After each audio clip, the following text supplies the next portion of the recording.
This episode is brought to you by Prize Picks. The hard-hitting football action is even better with Prize Picks. The weather might be changing, but the feeling of being right never gets old. So keep the season rolling on Prize Picks by getting $50 instantly in lineups when you play your first $5. We're in the thick of football season, and some of y'all might be feeling down. But don't you worry. That's why we have Prize Picks to keep you going for the rest of the season. Week 10 of football was something.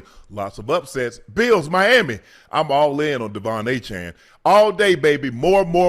Man, that guy's really special. Prize Picks is the only app that offers stacks, meaning you can pick the same player up to 3 times in the same lineup. Want to pick more on Josh Allen's pass yards, rush yards, touchdowns? Now you can pick all of them in the same lineup. Only on Prize Picks. Prize Picks is simple to play. Just pick more or less on at least 2 player stats, and if you get your picks right, you could cash in. Download the Prize Pick app today. Use code Shannon to get $50 in lineups after you play your first $5 lineup. That's code Shannon to get $50 in lineups after you play your first $5 lineup on Prize Picks. It's good to be right.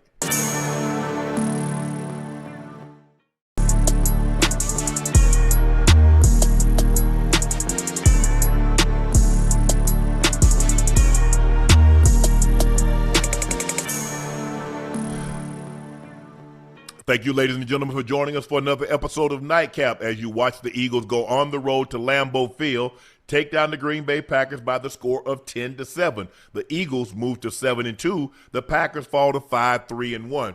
And their defense has to be ticked off. You gave up 16 points and you lose to Cleveland. You gave up 10 points and you lose to the Eagles. That's not good enough offensively, and they're going to have to get that fixed. I don't think anybody played particularly well on the offensive side of the football, Ocho, but we'll dive into that in a minute. I am your favorite Unc, Shannon Sharpe, and that is my partner and co-host. He's Liberty City's own. He's Bengals Ring of Fame honoree, a former Pro Bowler and an All-Pro. He's Chad Ochocinco Johnson. Please hit that subscribe button. Please make sure you hit the like button and go subscribe to the Nightcap podcast feed wherever you get your podcast from.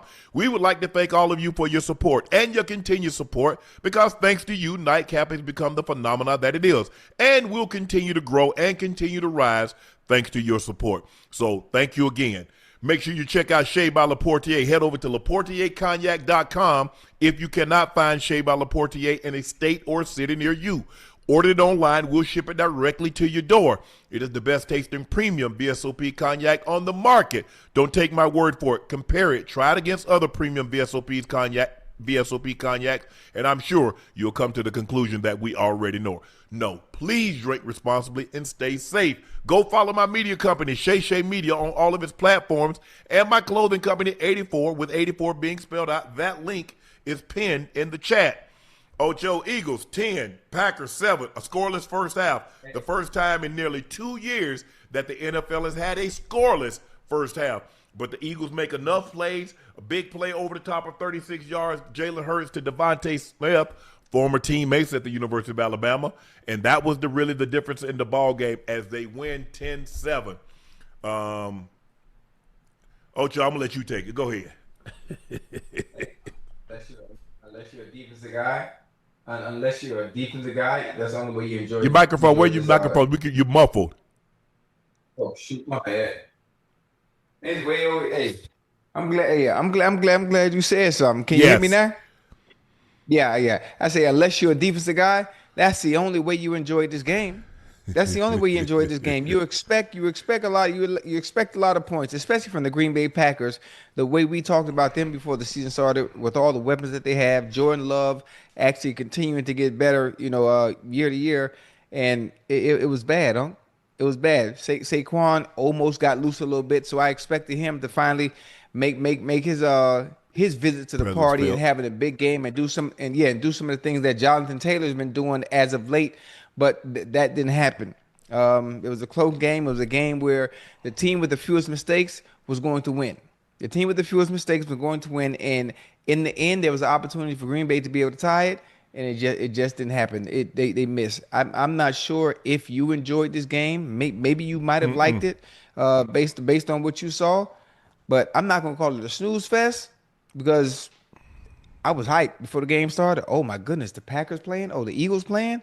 I thought maybe it would have been it's gonna be a barn burner, but hey, it was upsetting. Yeah, it left a lot to be desired. I mean, we're thinking about two teams, two quarterbacks that's been to the Pro Bowl, one quarterback that's won a Super Bowl. He's been a Super Bowl MVP. I don't think either quarterback played particularly well in this game. I thought Jalen Hurts made the throws that he needed to make, especially that big one to Devontae Smith. Could have put a nice a ribbon on that bow, a nice bow on the box had he hit to drop that one in the bucket to AJ. AJ, I don't care what y'all say, Eagles fan. Ain't no way AJ coming back next year. But we'll talk about that at another date and time. Ocho, I just don't get Jordan Love. The mistakes that he makes, they got a 3rd and 7. You run the over concept. I'm gonna dangle this cheese out here in front of you, hoping somebody go to the short route. No, boy, don't you throw it. They did. The Eagles played it exactly how you draw it up. They jumped. They jumped Musgrave on the short route. And you got the end cut coming in behind him for the first down, and he take the 7 yards when you need 9. I'm confused, bro. And I was like, damn, I wonder what LaFleur is thinking. And then he went and looked at it on the iPad. He said, "You got to be eating me. You got to be eating me." And then he's getting. I mean, he steps up in the pocket instead of all these guys breaking free. Oh, I mean, he got the shallow cross breaking free. He got the end cut breaking free. He got the over breaking free. And he takes off running like he Lamar Jackson. Bro, throw the ball.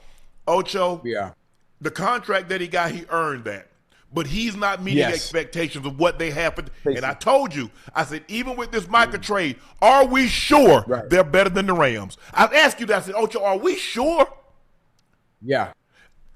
And that was a hard one back then. It was. To answer that question, honestly, it was a hard one, especially with the way the season started, the expectations that they did have, hell, the expectations that we had watching Jordan Love and what he's been able to do as of late. I mean, you would think, hell, they're gonna be right down the running with the Rams. Jordan Love is just a little bit too inconsistent for my fancy. And the throws that he's missing, Ocho, if that's a rookie quarterback or a second-year quarterback, I'll kind of give him a little leeway. Yeah, I kind of give him a little grace. But when you've a Pro Bowl quarterback, when you have the level expectations, when you've earned the money that you're making, you can't make those mistakes. Bro, you getting sacked and you're going to do what you do. You try to pat the ball to Josh Jacobs. Okay, they coming on a blitz. You hit the guy and leak out. Either break out or break in. You can't keep straight up the field, bro. You got to give him an angle to throw you the football. This is why I can't coach, Ocho. Some things they shouldn't have to tell you. You know damn well, Josh Jacobs, you're not going to run no route if you sleeping out and you're going to keep straight up the field. You're going to break out or you're going to break in because you got to give him an angle to throw you the football. So I don't blame Jordan Love for missing that throw because he's like, bro, if you break out, you give me. I mean, think about it. You got Braun on your hip. You catch this, ain't no telling how far you're gonna go. Right. The Eagles, the one thing they're gonna do, they're gonna make plays. They're gonna find a way to get the ball. I thought Green Bay did a great job of Jalen Hurts get the ball, gets going, picks up a big, and the guy comes in, punches it out. I was like, okay, Green Bay, you might be on to something. But you got to protect the ball for 4 quarters when you play the Eagles because they're very opportunistic. They'll find a way to get the ball out. Ocho, I just need you to help me with one thing, and then I'm going to let you go. Take it back. It's 4th and 1. Why are you trying to go in a hurry when you've already got – first of all, they missed their first false start on the quarterback sneak in the first quarter. They missed that one. The damn show missed the one on the tush push. I'm trying to figure out how can I see things in real time the officials at the damn game can't. We'll get to that in a minute. Because they not supposed to call it. They're not supposed to call it. Like Ocho, you just said, you got 4th and 1. Yeah, this is the money down. Yes, sir. Take a timeout. Give me your best 4th and 1. Give me your best 4th. Okay, what do we like on 4th and 1? Hey, Jordan, what do you like on 4th and 1? We got 3 options right here. I like this. What one do you like? Receivers. When they go double tight, when they go jumbo formation, they got 4. They got one center, guard, tackle, extra offensive lineman. That extra offensive lineman is a tight end. You got to back your ass up. You're the Z receiver. The guy to the open side now, he's the X receiver. Boy, look here. Sometimes, Ocho, what I get upset about, sometimes I be watching these guys play, If Dynamite was brain, they couldn't blow their nose. Right. Boy, look at here. This is why, Chad. I mean, it's common sense, Ocho. You got an extra lineman. He's on the ball. He's now the tight end. You got to back off. Yeah. The open side is now the ex receiver. Mm-hmm. It's just common. It's just so maybe it's me because some things you just like Ocho. It's just common knowledge. I could just like really think on the fly and just like okay, man, I'm supposed to be on the ball. I made the mistake one time and it cost us a big play, and I promise I'd never be in that situation again.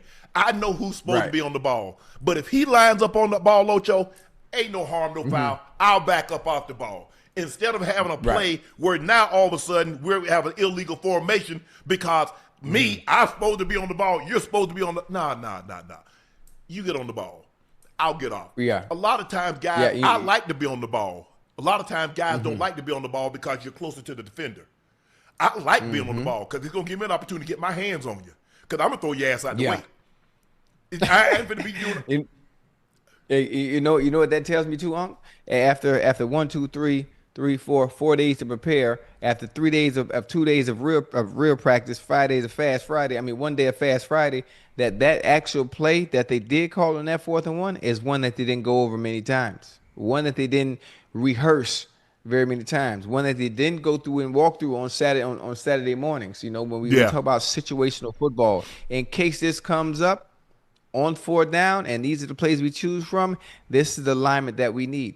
That's why that happened. They rushed it, Ocho. Why you Ocho? This is the most important. This is for the game.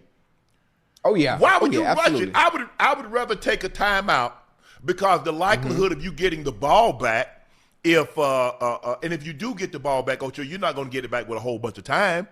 So now, and you look at the position that you're in. Look where you are, bro. Right. I'm like, you got to be kidding me. You rushed that on 4th and 1. Normally, Ocho, if I'm going to invest something, and this is my last, I ain't just finna go, hey, put it right there. Ocho, I'm going to think about this. Okay, let me think about this, okay? This is my absolute last here. It got to be your best. It's got to be the best option. I mean, the Eagles, the one thing they're not going to do, and you can think about Sirianni whatever you want, they're not going to beat themselves. They're not going to beat themselves. They're going to line up properly. The alignment's going to be where they're supposed to be. If a guy's on the ball, he's going to be on the ball. If the guy's off the ball, he's going to be off the ball. Defensively, they're going to be where they're supposed to be. Man, I watched a situation where they ran 22. They ran what we call cover 5, Ocho, 22 man. Yeah. Man, I watched Mitchell. Man, I thought it was a kung fu movie. Romeo Dobbs ain't moved. He ain't moved nowhere, Ocho. I'm like, damn, son. Ocho, don't laugh, man. Man, Ocho. What kind of movie? Hey, what kind of movie it was? I thought it was a kung fu movie. Ha, hoo, ha. And he ain't moved. Quick, and Mitchell, like, stabbed it with one, and he just standing up there like, bro, you got to be all that dancing is fine if you're at the disco. But when you're on the football field, you got to be moving forward because the quarterback, as he's going back and you're still at the line of scrimmage. And remember we had the conversation. Josh Jacobs said, we need a dog. We got some good we need, and all the receivers got mad and they need a dog, Ocho. They need to go. They got quality receivers. I think Watson is the best, but he can't stay healthy. He got so much speed. He got hamstrings. He had his knee. He can't stay healthy. Well, listen. What we're looking for when we talk about a dog, they have such good quality wide receivers that are really good at doing different things. All it is a little fine tuning up. It ain't nothing but a little fine. Well, they need to come see you so they can get so they can fine tune it. Hey, and let me tell you something. If you think about it, everybody that came to that wide receiver workshop in July, you see what they doing this year, right? Hey, JSN had my eyes wide open, being able to see him in person. Yeah, I saw him at Ohio State. I seen him at the Rose Bowl.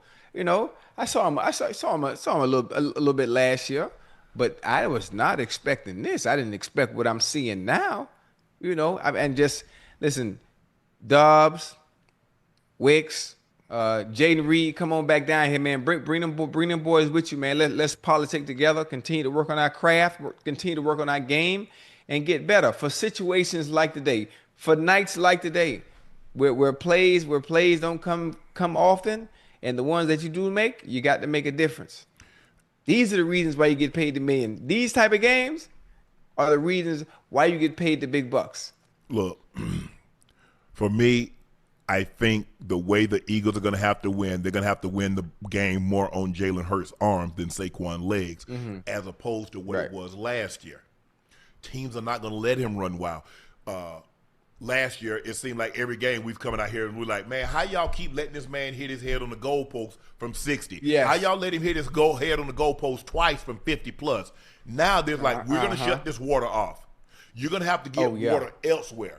And the elsewhere is going to be in the form of Jalen Hurts, his legs, and his arms. But they do a great job. Jalen, it's rare that Hurts turns the ball over. They got it out tonight. They got him going down, and then boom, dude get it with the peanut punch. He did a great job of getting it out. But if I'm the Packers, it's a team game. But the frustration is starting to get built, Ocho. Bro, we held that team to 10 points. We held that team to 10 points. We held Saquon Barkley to 60 yards. We held the quarterback to under 200 yards passing. That's got to be enough. Well, it wasn't enough. So you're going to have to find ways that, you're going to have to create more turnovers. You're going to have to put the opposing quarterback under duress. Now, granted, that's a good offensive line. Very. The big right tackle, he got nicked. Came out, but you see when the rubber needed to meet the roll on that fourth down, he brought his ass back in the game because Lane Johnson, because that's how much it means to it. But this Green Bay Packers team, man, they got to do some soul searching because the Lions. Hey, hold on, they play the Lions on Thanksgiving, don't they? I think that's the Thanksgiving Day game. I believe so. Yeah, it's 3 games that day. The Packers, they got at Giants, they got at Vikings at home, at Lions on Thanksgiving. Hey, and hold on. Just so you know, they got the Bears twice. The Bears ain't no easy win. Oh no, not no more. No, not no more. And not you go to Denver. Well, they're gonna beat Denver. Okay. You see that pass rush? Who you think got a better pass rush, us or the Eagles? I mean, well, you know the Broncos pass rush is number 1 right now. Exactly. Hey, talk about forget the pass rush defense as a whole, and on all 3 levels. They got the Ravens game, and the Vikings again. The Eagles' remaining schedule: Lions at home, at Cowboys, Bears at home, at Chargers, Raiders at home, at Commanders, at Bills. Ooh, hey, it's 2 games where you kind of can almost with the way the Eagles play and knowing Jalen Hurts, how opportunistic he is, and that he doesn't turn the ball over. It's 2 games you could already knock off right there. The Raiders and Commanders, you would probably say, you know what, they're gonna win those 2. Now everything else, boy, it's up in the air. They got the Lions at home Sunday night. Then they go on the road at Cowboys. They get the Bears at home. That's a Thursday night game. No. That's a Friday game.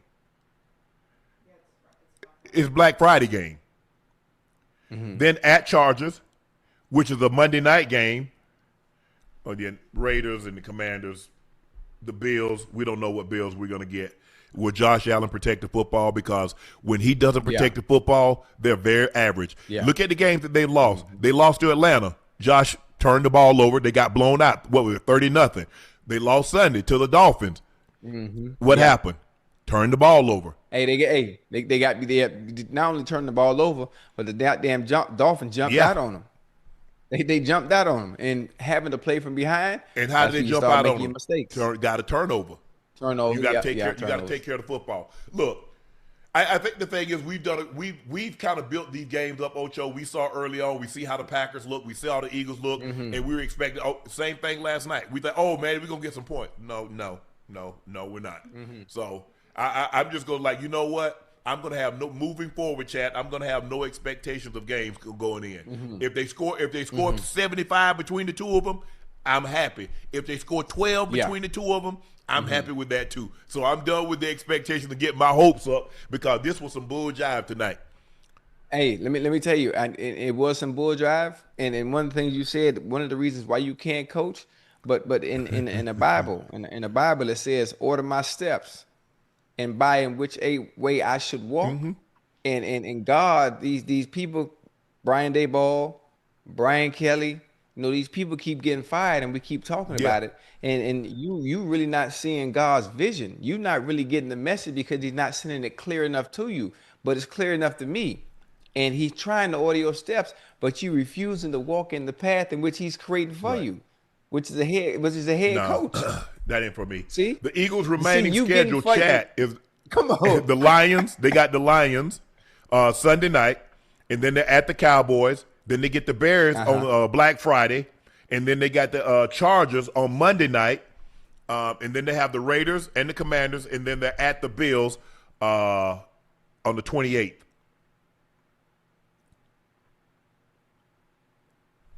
That's the final. Oh, and then there are Commanders, which will be, we don't know where that's going to be, probably nothing, because at that point in time, the Commanders will be eliminated from the playoffs, and so nobody's going to, they're not going to get flexed into a Sunday night or anything else of that nature. So that's where the Eagles are. The Eagles have the Lions Sunday night, at Cowboys, Bears at home, at Chargers on Monday night, Raiders at home, at Commanders, at Bills, Commanders at home.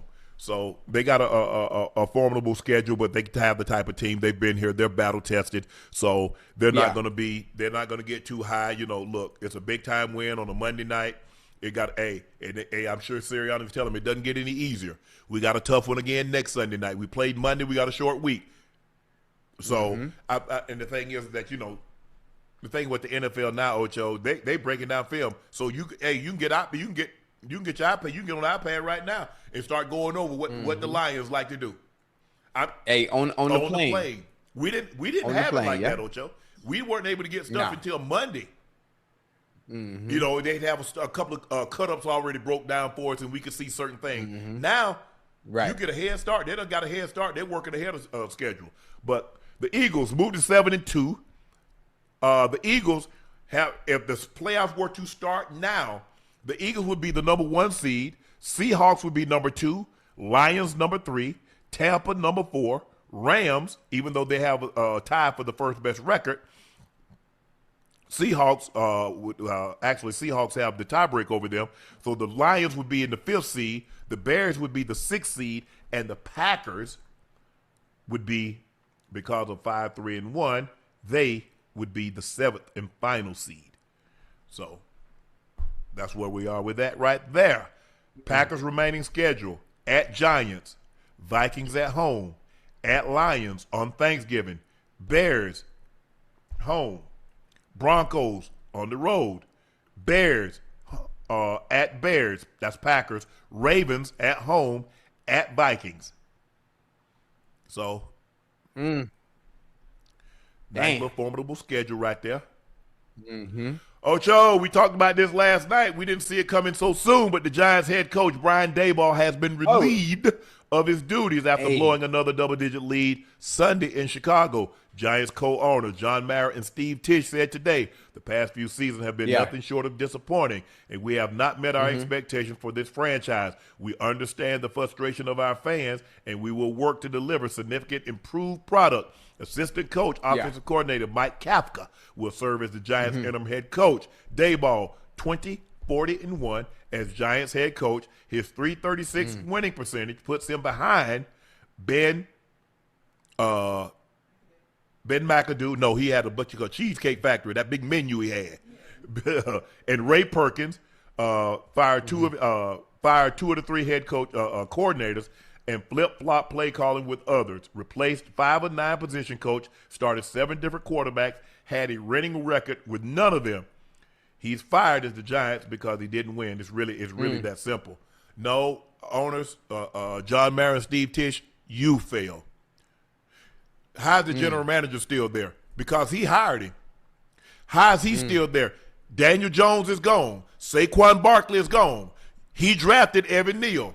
So yes. So you think you're gonna get an improved product when the general manager, the guy that's making all the decision, he's still there. I'm not saying Brian Daboll should or should not have been fired. We'll discuss that in a minute. But I'm trying to figure out how Sean has been able to keep his damn job. Hey, honestly, regardless of what coach comes in there, they're probably going to get fired. They've gone through multiple coaches. Yeah. They've been going through multiple coaches, and for Brian Daboll to get fired is kind of somewhat understandable. He's had leading games in multiple games this season. He had leading games early in the game, and they lost on the back end. They lost on the back end. I'm talking about bad games that they should have continued to be able to have some type of success after having the leads they've had, and they squandered everyone. You mean you didn't win not one of those? I think they've had 4 double-digit leads going into the fourth quarter, right? Yes. I mean, they had a 26-8, 26-9 lead over the Broncos. They had a 20-10 lead over the Bears. They had the lead with the Cowboys with like 14 seconds. The guy comes on, drew a big field goal, and they end up winning in an overtime. Yeah. Oh, here it is. But, hey, Week 2, they led 13-3, lost 40-37. At the Saints, they led 14-3, lost 26-14. The Broncos, they led 26-8, lost 33-32. With the Bears, they led 20-10, lost 24-20. Yeah. And one thing about it, we always say coaches. You can have 100 coaches, 100 different coaches coming there, and all 100 are going to get fired. Yeah. All 100 are going to get fired. And listen, some accountability has to be put on the players as well, but obviously the coaching staff too. And the one person who oversees all that is Brian. So at this point, it was time. No, Brian don't coach the team. He ain't got no say. He probably didn't have any say over the final 53. He probably had no say in free agency. He probably had no say in the draft. So? Hell no. He happy to have a job. Hold on. So it sounds like they run the show over there like that team. They got that star on their helmets. Yes. That's why I laughed when Jerry told me he thought about hiring Sean Payton. Man, you actually think Sean Payton's going to come in there, and the only thing he's going to be is a coach. He ain't going to have no say over the final 53. He's not going to have any say over the draft. He's not going to have any say of free agency. He's just going to stand there and coach. And then when things go wrong, they're going to blame him. Just like all the coaches he fired. How many coaches has he had since he fired Jimmy? Who took over after Jimmy? Was it? He had, who was that? Dave Campo? He had Dave Campo. He had Chan Gailey, who was my old position coach. He had Wade Phillips. Hey. He had Jason Garrett. Mike McCarthy. Now, he's probably had more than that. Right. Until. Damn. Hey, John Mayer, you know what I mean? When you had a lot to say about what the fans were saying, because you was reading all their mail when they was calling in and talking about Cap and all that. You read the mail. Let's read some of the mail, what they're saying about you. See if they're happy with you and what you've been able to do with this franchise. Yeah. Because y'all ain't been close. Since Eli retired, you bungled that. Eli had all those consecutive starts. Then you start Geno, and then you start Eli again after you don't break the man's streak. They did that. Of course they did. Huh? You know what they doing. Oh, Barry Switzer. You know Barry Switzer came after Jimmy. So it was Barry Switzer. Then I think it was Parcells, Campbell. They had 10 coaches. Okay. So Jimmy Johnson, Barry Switzer, Chan Gailey, Dave Campo, Bill Parcells, Wade Phillips, Jason Garrett, Mike McCarthy, Brian Schottenheimer.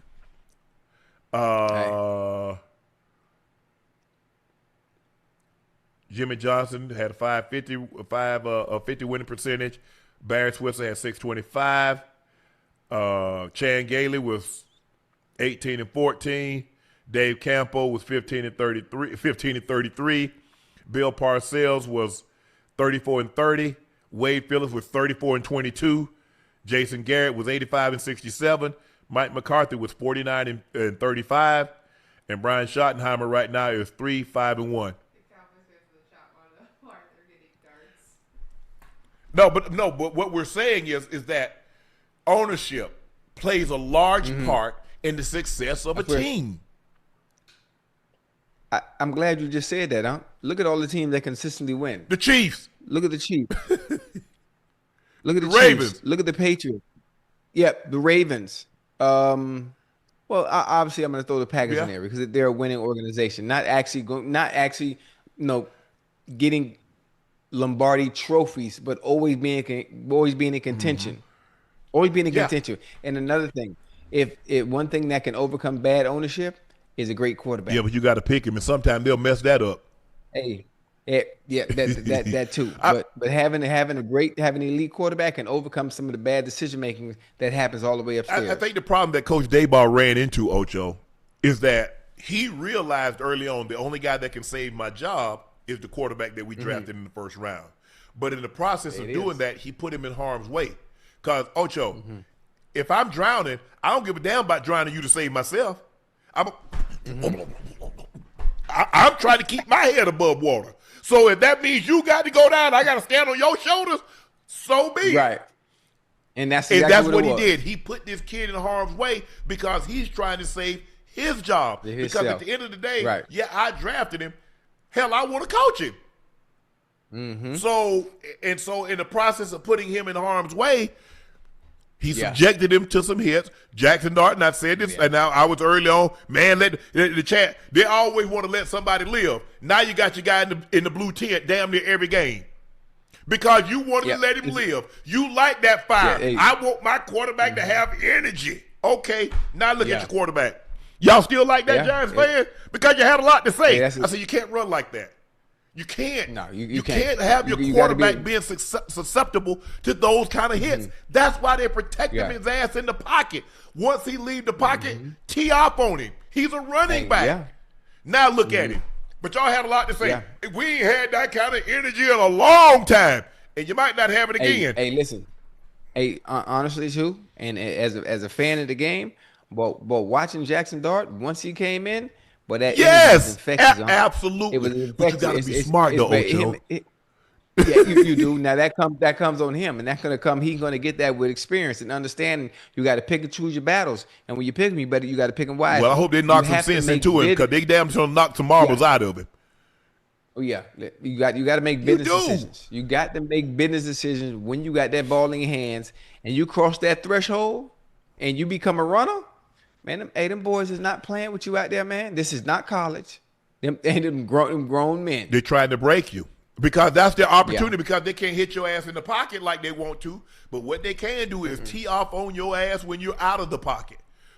Absolutely. But they give you something called a protection where you can slide and they can't touch you. Now, you try to be a hero and I get all that. You get up and get the first down and you do all this and you get the crowd hype and all that. Okay. Yeah. Okay, Billy Badass. I've seen it. I know what they're gonna do.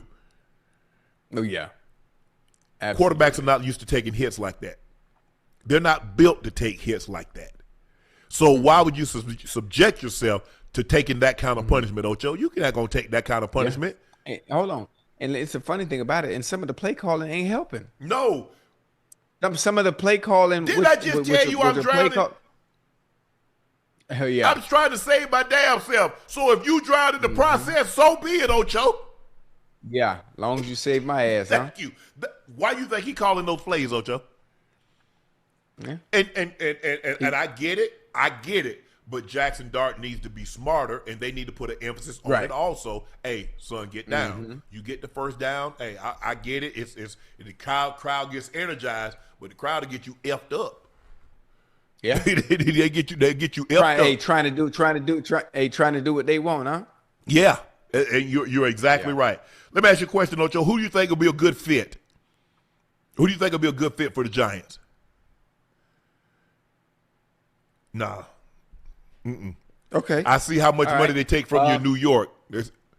You make on 1.5 million, you bring home $747,000. Kick rocks. Yeah, you're right. Can I coach from Vegas? I do have all my meetings from Zoom. I'm trying to think of a collegiate coach that would resonate very well with grown men that are in the inner. Hell, brother Lane Kiffin, huh? Lane, you like John Gruden? Yeah. Oh, Lane Kiffin and John Gruden. I mean, that's the only two I can think of off the top of my head. Mike McCarthy. I heard Mike McCarthy name thrown around. What about Hey, for that city though, that city need a coach like a Lane Kiffin and John Gruden that's a little bit fiery. You know, a little bit has a little personality to him. The offensive coordinator. I think they would fit for Washington.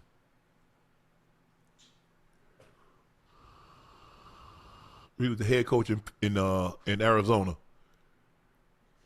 Cliff Kingsbury. What about Cliff Kingsbury?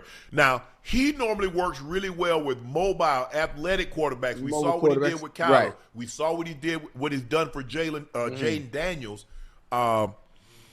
But would he work with a Jackson Dart? A guy that's mobile. He's not quite as athletic as Daniels and Kyler. But that might, hey. What do you think? Well, I mean, the thing is, it might be a part. I mean, the question is, his thing is they threw it out because the commissioner wanted to hear it. It's like, no, you're not finna do that. You're not finna be the arbitrator, the man suing you, and you hear your own opinion. No, hell no. So the question is, with the NFL, how's that going to play out? Because this thing's going to court. So do they get a settlement, and a part of the settlement, he can come back and coach? Or is it a situation where we're gonna give you money and you done? You can cover the league, but you're not gonna coach in the league. I like the John Gruden route. John Gruden and obviously Lane Kiffin, who coached him in college. I think that. Did you just not hear what I said? He has a pending lawsuit against the NFL. Let me tell you.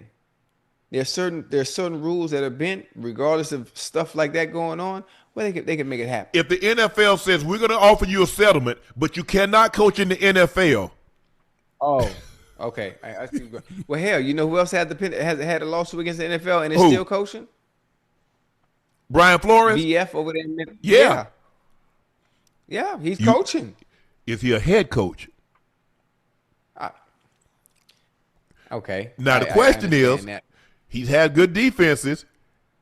You think he's going to get a job with that lawsuit? Who going to hire him? Because you do realize if he sued the league, who is he suing? One of those owners. One of the owners, yeah. So it's going to be a very interesting situation to see how this plays out. It's kind of like, Ocho, I got a lawsuit against you, but I want my job back. Nah, you go ahead and take this money and go ahead on. You ain't getting no job back. Hey, but honestly, knowing how the NFL works, understanding the ecosystem that they do have, that brotherhood they have amongst each other, I could still see, things working itself out in ways that we won't be able to explain. Well, if the lawsuit goes away, it'll be explained. But it's just hard for me to see a scenario. Ocho, this man he wants $100 million. They say you ruined my reputation by leaking this stuff. Right. And you cost me $60 million, $70 million that was left on my contract. Mm-hmm. Oh, all that's off the table? He signed a 10-year, $100 million deal. $100 million deal. Yeah, I remember that. But I thought he was still getting paid regardless. No, you don't get. They bought it, and the thing is, Mark Davis didn't want to. He said he didn't want to. He said the NFL forced him to. Forced him to do it? Yeah. Who else? I hear people talk about Clint Kubiak, the offensive coordinator, because he was the offensive coordinator in Minnesota last year. With who was his quarterback in Minnesota? Sam Darnold. He's the offensive coordinator in Seattle. Who's his quarterback? Ooh, Sam Darnold. It's funny how that worked too, right? He's going to get some strong consideration. Mm-hmm. As a head coach. Hey, Clint, let me get a job. Do you really? Hey, you have to understand. Also, Clinton has to look at the landscape of the New York Giants. Understand what you're working with. Understand what you had when you was out there in Minnesota. It made things easy. Ocho. You know, understand the weapons you have around you now that you are over there in goddamn Seattle. Yeah. Now, do you want to come and start all over in New York? You do have Jackson Dart, who was very exciting. Scatterbo will be back next year. Malik Neighbors. But he should be fine by the start of the season. Who? Malik. Yeah, he should be. He definitely should be. But here's the thing, to Ocho. Yeah. Ocho, that's still a gold standard franchise. And my first head coaching job is going to be with the New York Giants. Who turns that down? No, nobody. You just saw what's the guy that was at Philly last year? Yeah. He was at Dallas OC for a long time. Kellen Moore. Kellen Moore. Oh, Joe, he took New Orleans. He took the New Orleans job. If given a choice, you take New Orleans or you taking the Giants. Right.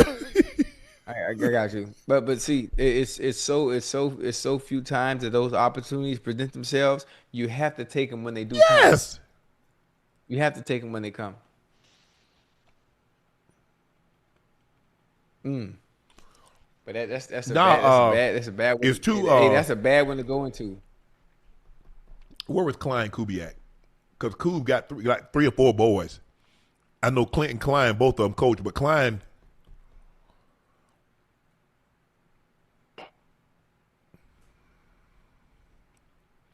He was play calling somewhere. He's at the Cowboys? Where was he last year? Since Klein Kubiak joined the Cowboys personnel department in 2019 as a scout after spending the previous 5 years with the Broncos. So he's still there? And he was promoted in 22. He's still with the Cowboys. Okay. He's on their website. He's their national scout executive. Okay. You got any other sons coaching? Kubiak is on the Seahawks.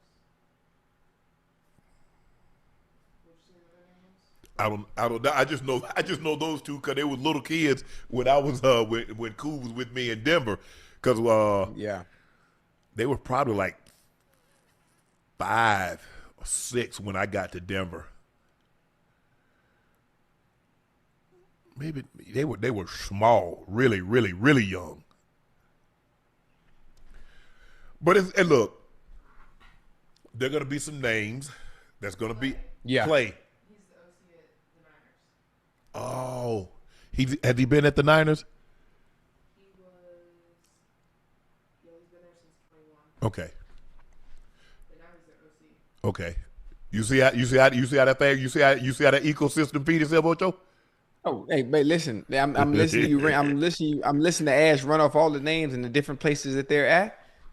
Hey, it's amazing. Well, all those guys, Coob, Mike gave Coob his start.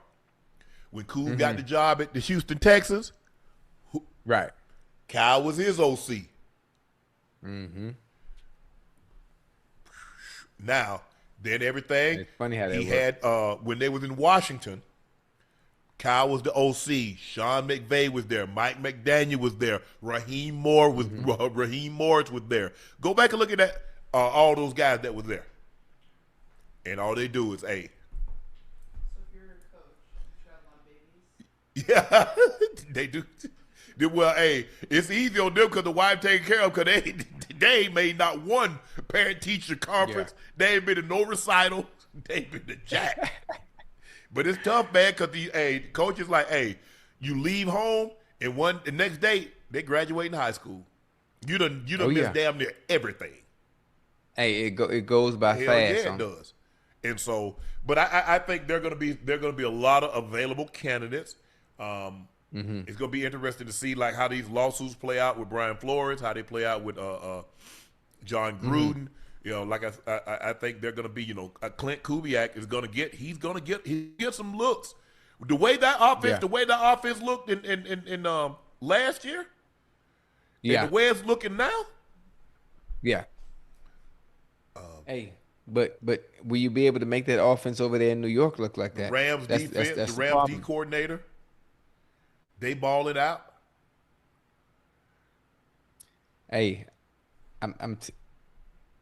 it just makes sense. Pairing the quarterback where he had success in college, it just makes too much sense to me. And bringing in brother Kiffin from Ole Miss. No, I wasn't okay with y'all hear what y'all want to hear. No, What they no, said? but you was okay with the Broncos scoring 10 points. No, I wasn't.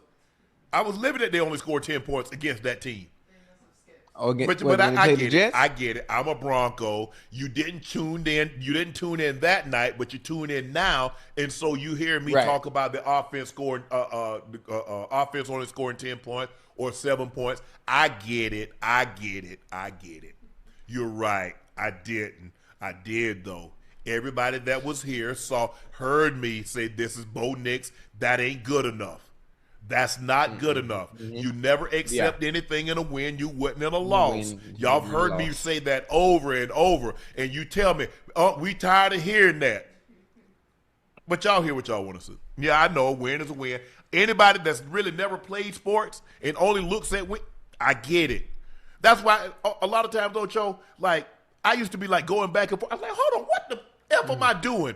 I'm going back and forth with somebody that never played football, let alone played on the level that I played or played at the level in which I played. Why am I talking to y'all about football? Sometimes they don't understand. Ocho, I had Sometimes to they catch don't understand. myself. I said, I'm trying to explain when we got this concept, they're doing this, blah, blah, blah. I'm like, wait a damn minute.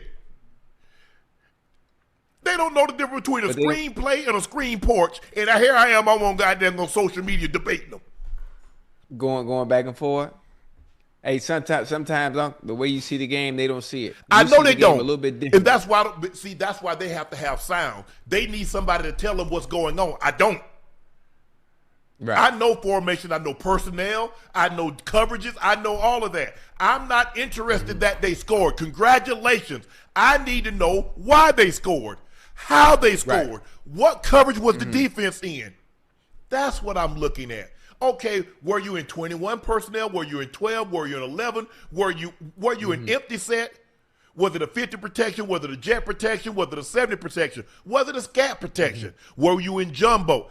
And then I tried to, and what is that? Well, we didn't play the game. Okay, then but they quick. We didn't play the game. You should know. Captain Obvious. Well, it was Captain Obvious. Why didn't you see it? Hey, that's funny. So that's why, hey, and when I tweet some Ocho, it's not that I don't either side. I'm just saying what I noticed. I tweeted in real time. I was like, how can I see that in real time? Officials at the game, they can't. You can't. That guy moved. Ocho, that guy was the guard before the center had even snapped the ball. He was damn near colliding with the Packer defender. Great. Yeah. Hey, that tush push, I don't know what the refs looking at, but it was something that they said they were going to be paying attention to. They were making the call early in the season. It seemed they've stopped calling it, and it's plain as day. Especially if you got two good eyes. If you got two good eyes, you can see how they moving before the ball snap. That's all you got to look at, Ocho. Hold on, his head is in front of the ball. How is that possible? I'm like. But hey, he must have been looking at his menu like, okay, wife says she wanted General Joe's chicken, some moo got pan, fried rice, some egg foo young. Some moo. I had the General Joe's chicken. I don't like the moo got pan. What the hell is that? At the Chinese restaurant. Oh. Ocho, Mike Tomlin was asked to assess his quarterback Aaron Rodgers' performance last night. Let's take a listen to what he had to say. How would you assess Aaron's performance tonight? How would you? Next. Now see, Ocho, when I come in here and I say Aaron Rodgers didn't play well, so forth and so on, as you get older, you just cannot allow, you can't summons it up like you once could. Game in, game in, game in. Yeah, yeah. You can have those flash games, but they come far Yes. and few and far between. Oh, you just, man, you don't like that man. You just, ever since he didn't take the vaccine, you got a problem with him. It's like, I'm just telling you, based on Aaron Rodgers, having watched this man for since 2004, I retired. Aaron became the starting quarterback, I think, in like 08. So for the better part of 17, 18 years, I watched this man. Y'all make it seem like I'm just dumb, like I just be talking out my tail. Right. I like Tomlin's answer too. Yeah. Like it. Hey, listen. But Aaron said it. Him too. Hey, yeah. There's no need for me to go in depth. You know, you watched him. You watched his performance. It was lackluster. We can't win with you playing like that. No, Aaron said it. Aaron said, I Yeah. got to play better. So if I say Aaron needs to play better, he's not playing like he's playing like an old Aaron Rodgers, not the old Aaron Rodgers. Oh, you hate it. He come out and say exactly what I said last night. Now, let me mispronounce somebody's name. Let me be wrong on something. Boy, they killed my food. They flood my timeline. But when Aaron Rodgers say exactly what I said, you can hear a mouse peeing on cotton, a bale of it. That's how quiet it be, Ocho. Aaron's not. If you watch the game, if you watched Aaron Rodgers and you watched last night's game, I was like, Aaron Rodgers missed some throws. He missed DK early in the game that could have been a big play. Because on the road, get a big play on the far cross. Big post. Ocho, that's a big play. A 40-yard, 50-yard touchdown. Touchdown. On the road, now you got the crowd sitting on their hands. Ain't nothing to cheer about. He underthrew Austin. I don't know the way Austin was catching the ball last night. He probably threw it back at him. I don't know. I don't know, Ocho. I'm a little nervous. I'm a little hesitant to say it was a surefire catch. I'm just saying he might have held on to it. But if you watch the game, I mean, look, maybe you don't know if it's a 3 or 5 step drop. You don't know if it's a zone read. You don't know, maybe you don't know all that stuff. But you know if a quarterback's playing well. And you watched the game last night, even if you're a Steelers fan, even if you're the biggest Aaron Rodgers supporter, you know he didn't play well last night. I mean, it's okay to say that. But it's almost like, don't say anything bad about my quarterback. Speak honestly about everybody else's quarterback. Just don't say nothing bad about my quarterback. I'm not saying anything bad. He just didn't play well. I didn't say he's a bad person. I'm just saying he was a bad quarterback last night. That's what I'm saying. Yeah, and the good thing about it too, with him not playing well, it looks good on him. Obviously, you can tell he's actually at the Steelers and him taking accountability on not playing well. You know, there were no pointing the fingers. No. There were no pointing the fingers. I like that. Which were some issues that he did when he was with the Jets, when certain plays weren't made, and when those plays weren't made, and he spoke about it after the game, he actually pointed the fingers. You know, so I'm glad he did that. And the problem what he has, Ocho, is that he doesn't have enough players on the offensive side of football to lift him up when he's not playing well. See, that's the problem that you run into. Because sometimes, you know, you get guys that can take a simple route. You're not playing well. They can take a simple route. They can make an acrobatic catch. Give you a prime example. Devontae Smith tonight. You see that catch that he made? See, save you every time. Yeah. Sometimes guys make plays. You're having a bad game, but a guy can make a play here or there, and all of a sudden you get the win, and you didn't play well, but you get guys to elevate you and help the ship rise. Right. He didn't get that last night. I don't think he has enough of that. Outside of DK, the nobody puts fear in my. I think Frymouth is a quality tight end. Now I'm not taking him over McBride or Laporte or anything like that. He's tier 2. He's a tier 2. I'm not taking him over any of those top guys, but I think he's a solid tight end. But DK is really the only guy, and if you double him, does Austin or any of those other guys put fear in you? No, they don't. They don't. I mean, listen, Calvin Austin III, Unc, as fast as he is, as explosive as he is, he should be one that puts fear in defenses. He should be one that they just. I don't know if they use him the correct way to do that, but If I'm not mistaken, he was 4-2. If I'm not mistaken, maybe 4-1, something like that. Austin the third. Yes. Well, hell, he been playing like Austin the first, cause I can't tell he 4-1, 4-2.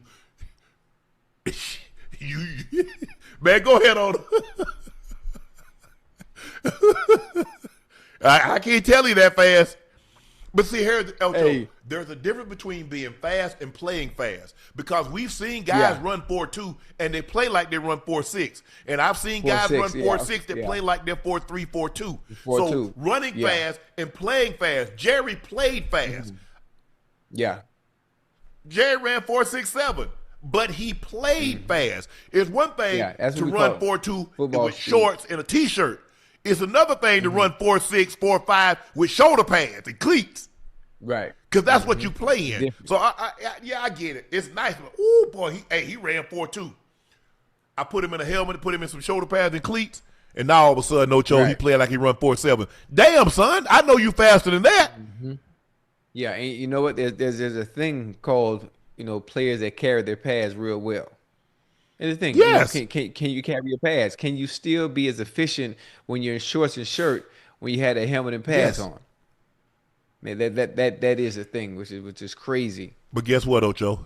When you run that 40, ain't nobody trying to tear your damn head off. That too. See, when you 4.2, 4.2, 4.3, all you do is get to the safety quicker, so he can knock your ass out.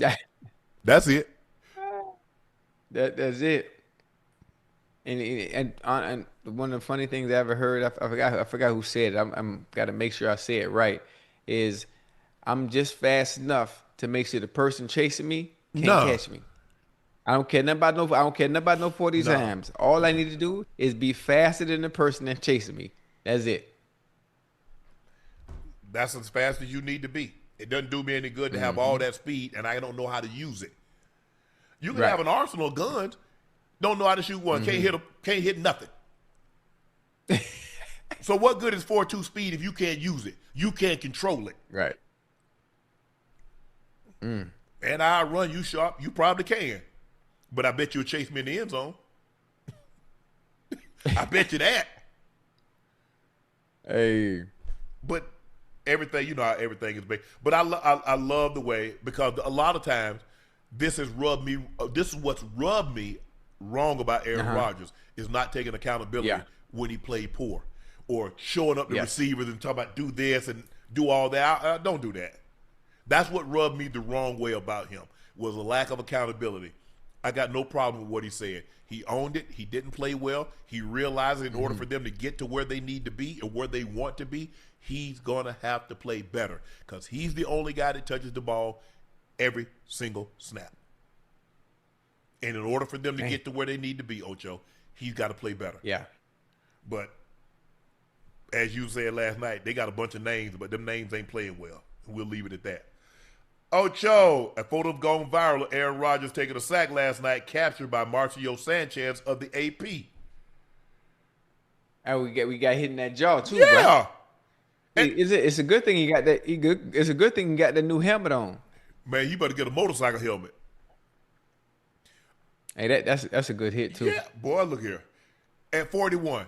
Ocho, I wasn't trying to take no shots like that in my 20. You think I want to take a shot like that in my 40s? Like that in the 40, yeah. Mm-hmm. That's a good picture right there. Ooh-wee. That's a good picture. Was that in the pocket? Because I'm surprised they didn't call that. Because you can't hit a quarterback with your helmet. So he had to be scrambling. Not the crown of your helmet. No, that hurt. He doesn't even look like Aaron Rodgers. Nah, he was probably thinking, "I wish I wasn't Aaron Rodgers." Man, them ear hole shots hurt, man. Ocho, them the one that knock your ass out. Mm-hmm. When you get hit, when you get caught, or you get kneed. Yeah. Mm-hmm. Oh yeah, in the right place, right here around the decal. That knee by accident, and it don't even look like it's hard either. Hold on, let me get this out the door. Man, that joke.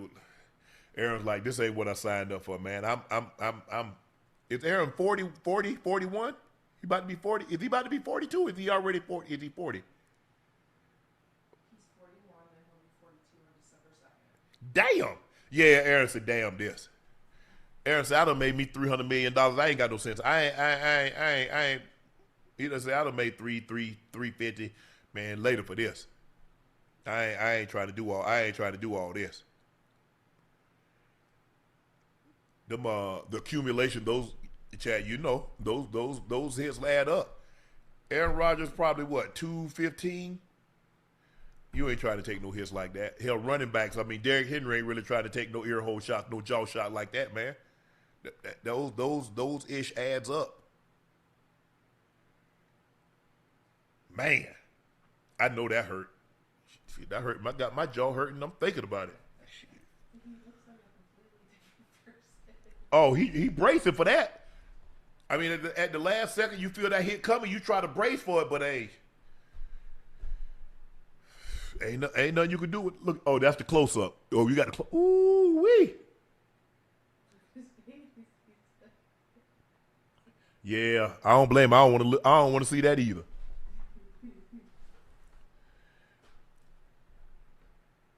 Man.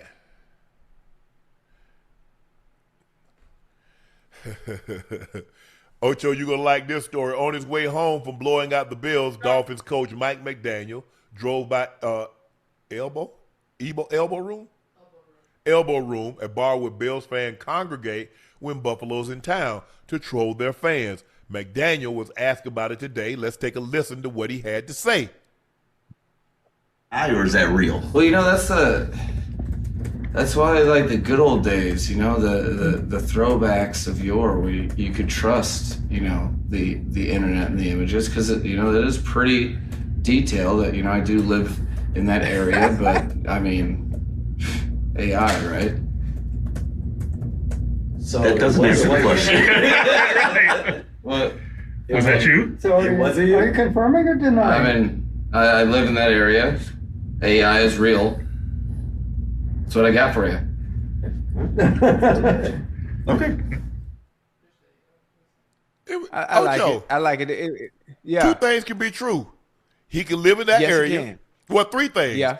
He lives in that area. AI is real, and that was him. Yeah. Hey, which one is it? Do you think it really Hell was yeah, it was him. It's video AI? of him. It's him.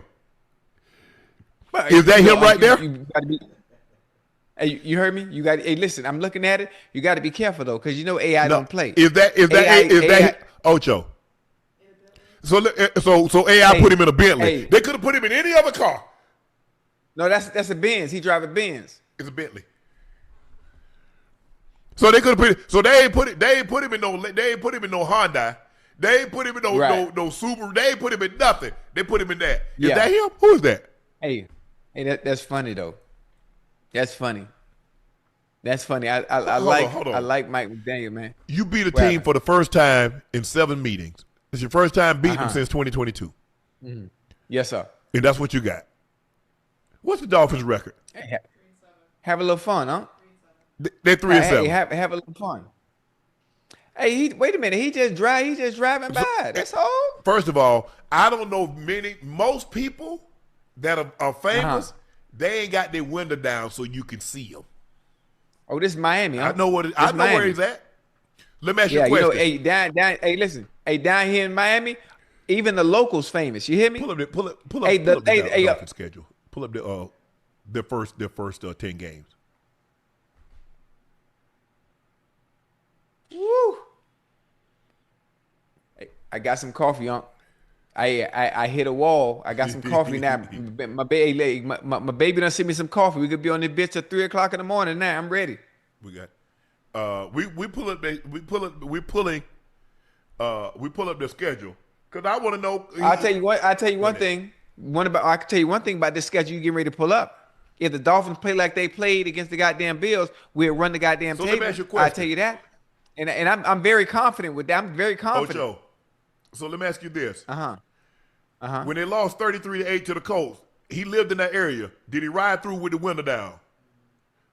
I'm gonna do you like Jasmine Crockett did. It's a yes or no. My colleagues want me to ask you. It's a yes or no. So when they lost 33-8 to the Colts, yes or no? Did he ride by slow with the window down with his arm out the window? Well, it was hard to because it was in Okay, Indy. But when go they ahead. lost to the Patriots at home, 33-7, 33-27, did he do that then? Now that he didn't do it. He didn't do it then? Yeah, he didn't do it that game. Oh, so what about the Chargers Yeah, at he home? didn't do it. Oh, that was another one. Did he do it didn't do then? that game. No, he had to go the other way. Oh, okay. So he moved. He just moved in this area. He just moved in this neighborhood. Yeah, he just got there late. Okay, let me ask you a question. I get it. When they lost 28-6 to Miami. Did he drive Miami. slow, homie? Did he pull a Paul Wall? Did he drive slow, homie? Or did he pull a Will Smith, summertime? 2 miles an hour so Right. everybody sees you. Summertime. Hey, that's a throwback. What you know about that? I'm gonna sit back and unwind. No, I think but that's not his original. I think I think the Isley Brothers or somebody did that was the original Isley Brothers or They got the original. or Earth, Wind and Fire did the might have been Earth, Wind and Fire. Oh my Everybody- God, boy, that was funny. Even coaches done got to be petty now. Cause hold on, I think listen. didn't Sean Payton have the bus drive through the city? Cause that used to be a thing to have the bus driver drive around the stadium. For real? Hey, that's funny. Yeah. And you know what I do like? You don't really get this from coaches sometimes. I think it's players. Hey, I know his players love this. Hey, they say Sean Payton drove down what was it, Broad Street playing Rocky. For real? Yeah. Hey, Sean Payton got that kind of personality too. Man, see, this is that kind of stuff I would like. Like, we beat somebody, but you got to be careful, man. Yeah. You know how I think. Like, you play the Raiders back when the Raiders was in Oakland, Oh no, you ain't doing that. or when you played them in you the ain't- Coliseum. These used to be the man. No, you ain't They doing tear that. your ass You ain't up. doing- They'll throw a whole car Hey. battery through that window. Hold on. Hey, hold on. Without thinking twice. Oh, it's cool in the game. Somebody said it's cool in the without thinking game. twice. I think it's called Summer Madness. That was cool Yeah, in the game? yeah, cool. Yeah. Ocho, contrary to what you think, a lot of these songs that's being played that you really, really love, they samples. Yeah, it's it comes from Yeah. somewhere saying samples. Okay. But nah, look. Oh, and it's matted. So I put you in a matted Bentley. They ain't making regular black, white, blue Ocho. They got it matted. Right. Oh my God. Hold on. Let me grab my sugar. Man. Max said, hey, look, I'm finna have me some fun. We finally got a win after hold on, how many losses? We finally got a win. Oh, well, let's see, 1, 2, 3. They had lost 4 of the last 5. So yeah, we had to stun on them. But hey, got to try to have some fun. They got a big game. They have Spain. They play the Commanders. Right, they play the Commanders in Spain. So Oh yeah, I beat up I leave my flight at 8 in the morning. Hey, what's Splendor? You ever heard of that? yeah, most people have.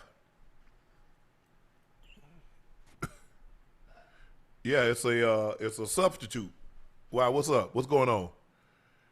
Man, I got my coffee, but they sent my coffee without putting the sugar. I ain't never seen no Splendor before. Most of the time, I just get brown sugar, white sugar. You put and brown this sugar in say coffee? Splendor. It's like, yeah, what cafe con leche latte? Okay, sure. Yeah. You say so.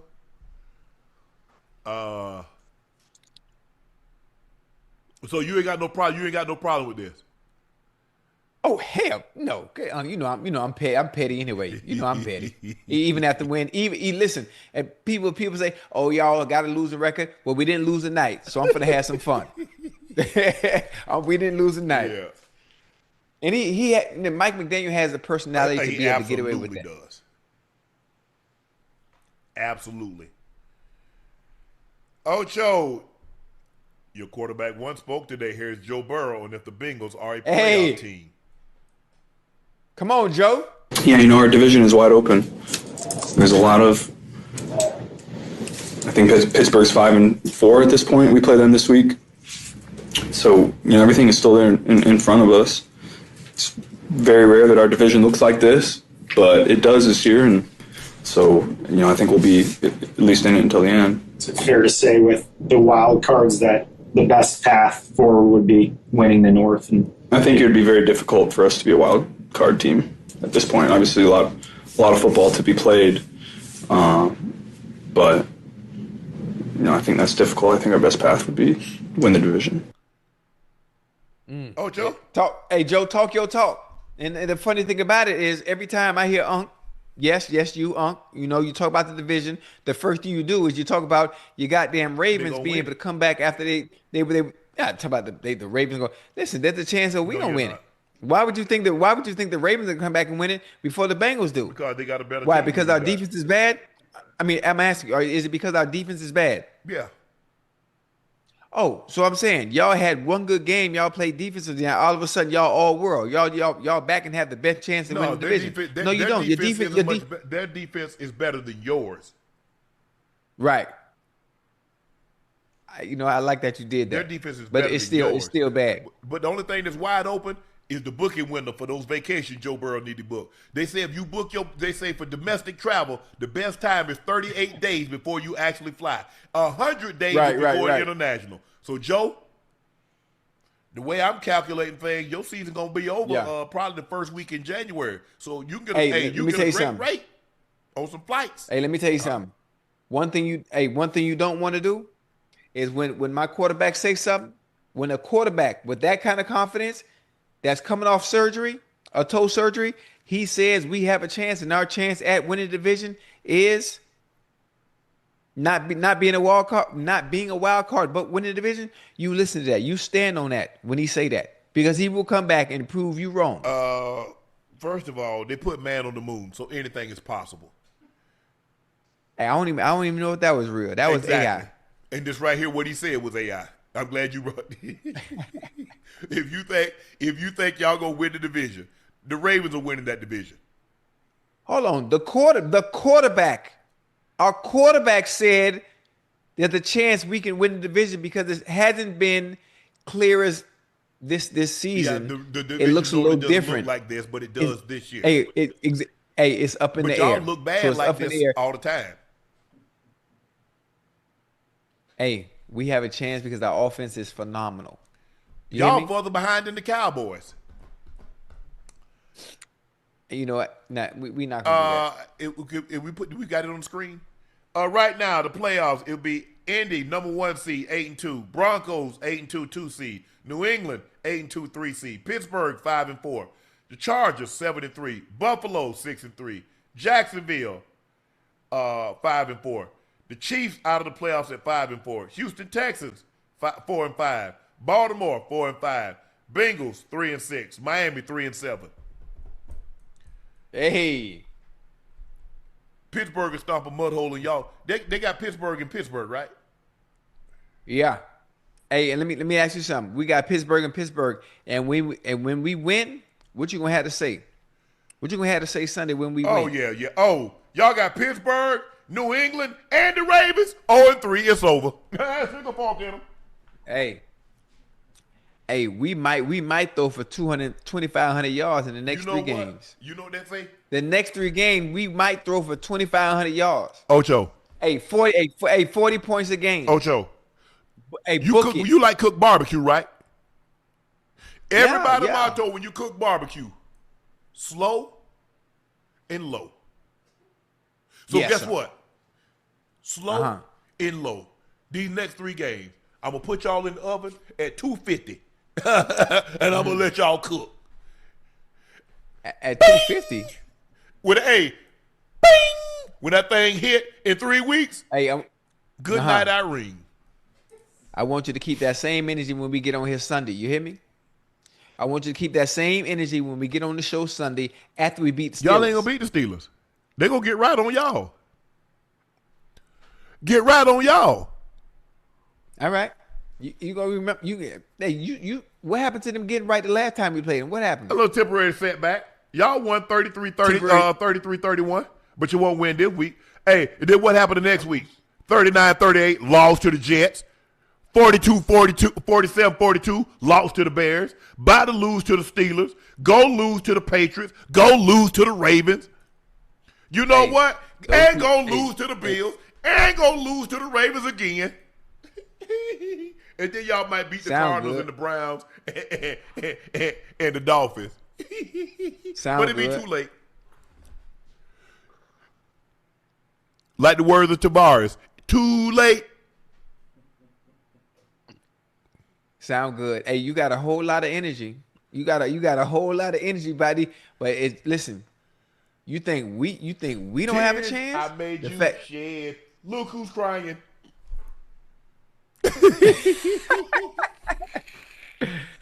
Boy, I can't wait till Sunday. I love it when a plan come together. Come together. What was the plan? The plan. Broncos in the playoffs. Y'all not. 2 years in a row back to back. Oh, listen, 2 years back to back and home after the first round. Hey, you need me to get you tickets to a Bronco playoff game? Because I can do that for you. Nah, no, because there's a chance I'm gonna have some in Cincinnati. You won't have nothing in Cincinnati. If my quarterback said we're gonna win the division, I'm standing on business on what he said. I'm taking his word for it. You said that last year. Who said that? We going to the playoff. That's how you owe me $5,900. No, it ain't. That Yes, ain't how? how. Oh, betting games throughout the season. I got you. Hey, where my award? Y'all losing next 3. At Steelers, lost. Patriots, lost. Ravens, lost. Bills, lost. Ravens. The next 5 games, y'all won't win. If y'all win 1 game, y'all might win 1, but you won't win more than 1 game of the next 4. Hey, I bet you a golden doorknob to a bucket of cow manure, and I'll let you put up the cow manure. I bet you a 5-pound bucket of cow manure, and I will put up a golden doorknob. I love your confidence. And I love the fact that you don't have confidence in my team. With my team and my quarterback who just came back from surgery. Is he playing? He will be. He'll be back in 2 weeks. Is he playing? All I know, lost 48-10. He'll be back. Lost 28-3. Lost 37-24. Lost 27-18. Won 33-31. Lost 39-38. Lost 47-42. About to lose again. He'll be back in 2 weeks. Actually, he can't come back for 3 weeks. But anyway. Okay, 3 weeks. I mean, either way, Flacco is carrying the helm. Flacco's steering the ship, and he's steering it very Watch well. this iceberg. Now what we need, iceberg. Starboard. What we need to do? You hear me? What we need to do? Hey, we need them pirates on defense. We need them to show up. That's it. All right. You hear that alert? You ain't adhere to it. Yeah. Everybody can see that big iceberg except you and your Bengals. Don't worry about it. Hey, keep that same energy this Sunday when we win. I want your apology to be just as loud as the disrespect. You lost to the Jets. Y'all lost to the Jets. Y'all lost to a quarterback that threw for 54 yards. He's had 2 games in which he's thrown for less than 100 yards. Y'all lost to that team. Hey, you know what? Y'all almost lost to him too. Whoa. Y'all almost lost to him too. What you mean almost? But you sit here boasting like y'all when y'all played him, y'all was any better. Y'all wasn't no better either. 8-2 is better than 3-7. If y'all won 3 games, and we 1, 2, 3. Y'all just won 3 games. Yeah. What is this man talking about? We're gonna be all right. We're gonna be all right. But when we get into the playoffs, what you gonna do then? I ain't gonna worry about that. When that playoffs come, that regular season record don't really matter. It's a new season. That start over because it's one and done. 1 game, you go home. Which football team plays the best on that specific day is all it comes down to. Y'all haven't played better than any other team but except 3 times in 10 games. Yeah, that's regular season, huh? Y'all know good and well y'all not going to no playoffs. All right. Hold y'all that thought. Allergic to the playoffs. I got some Benadryl. I'm bringing you Benadryl because I know you're about to have a reaction. The Broncos are the longest winning streak in a decade, despite an offense that has struggled to muster only 10 points. Despite the Broncos being 8-2, the vibes have been low on the offensive side of the ball. And J.K. Dobbins, the Broncos running back, expressed his frustrations. Excuse me, chat. Yeah, cool, we're 8-2, but the defense is winning us these games. We're not helping them. Mm-hmm. We're not doing them any justice. I feel bad the way we play on offense and the way they play on defense because they're doing such a great and we're doing so bad. Mm-hmm. It just sucks because they're out there so many plays playing their butts off. We can't keep doing this to them. Thursday was the fourth time this season in which the Broncos had at least 10 accepted penalties called against them, finishing with 11 penalties for 78 yards. 8 of those infractions came on the offense. The Broncos are the second most penalized offense in the league, having been called for 52 penalties, including decline penalties. Hey, you think we clean that up, Ocho? And walk-off, the Colts beat us on a walk-off. The Chargers beat us on a walk-off. Yeah. Y'all just get walked over. Hold on. A team that are better than y'all beat y'all. You understand that, right? Teams that are better than y'all beat y'all. Yeah. The Chargers, offensively, they're better than you. And your defense wasn't able to come that. They kicked the 50-something yard walk-off field goal, Ocho. Yeah. Also, the Jets. Yeah. So the Jets are better than y'all. Okay, glad you said that. The Jets are better than who? The Jets are better than the Bengals. Why would you say that? Because they beat you. The Jets play. Walked you down. Oh, so the Broncos are better than you all. 28-3. No. The Vikings are better than you all. 48-10. Huh. Wow. You can I ask you a question? You really think that? I know that. I don't think I know that. All I got to say is my quarterback, 57 days after surgery, he stood in front of the media and said we're going to the playoffs. Ocho, the Bengals suck. Even if he didn't exactly say it, his tone, his mannerisms let me know we going. And that's all I can go off of. So if he said it, we going. No matter what you say, no matter who we lost to in the past. Go lose Sunday. To who? The Steelers. You really think we finna lose to the Steelers? After that performance they put up?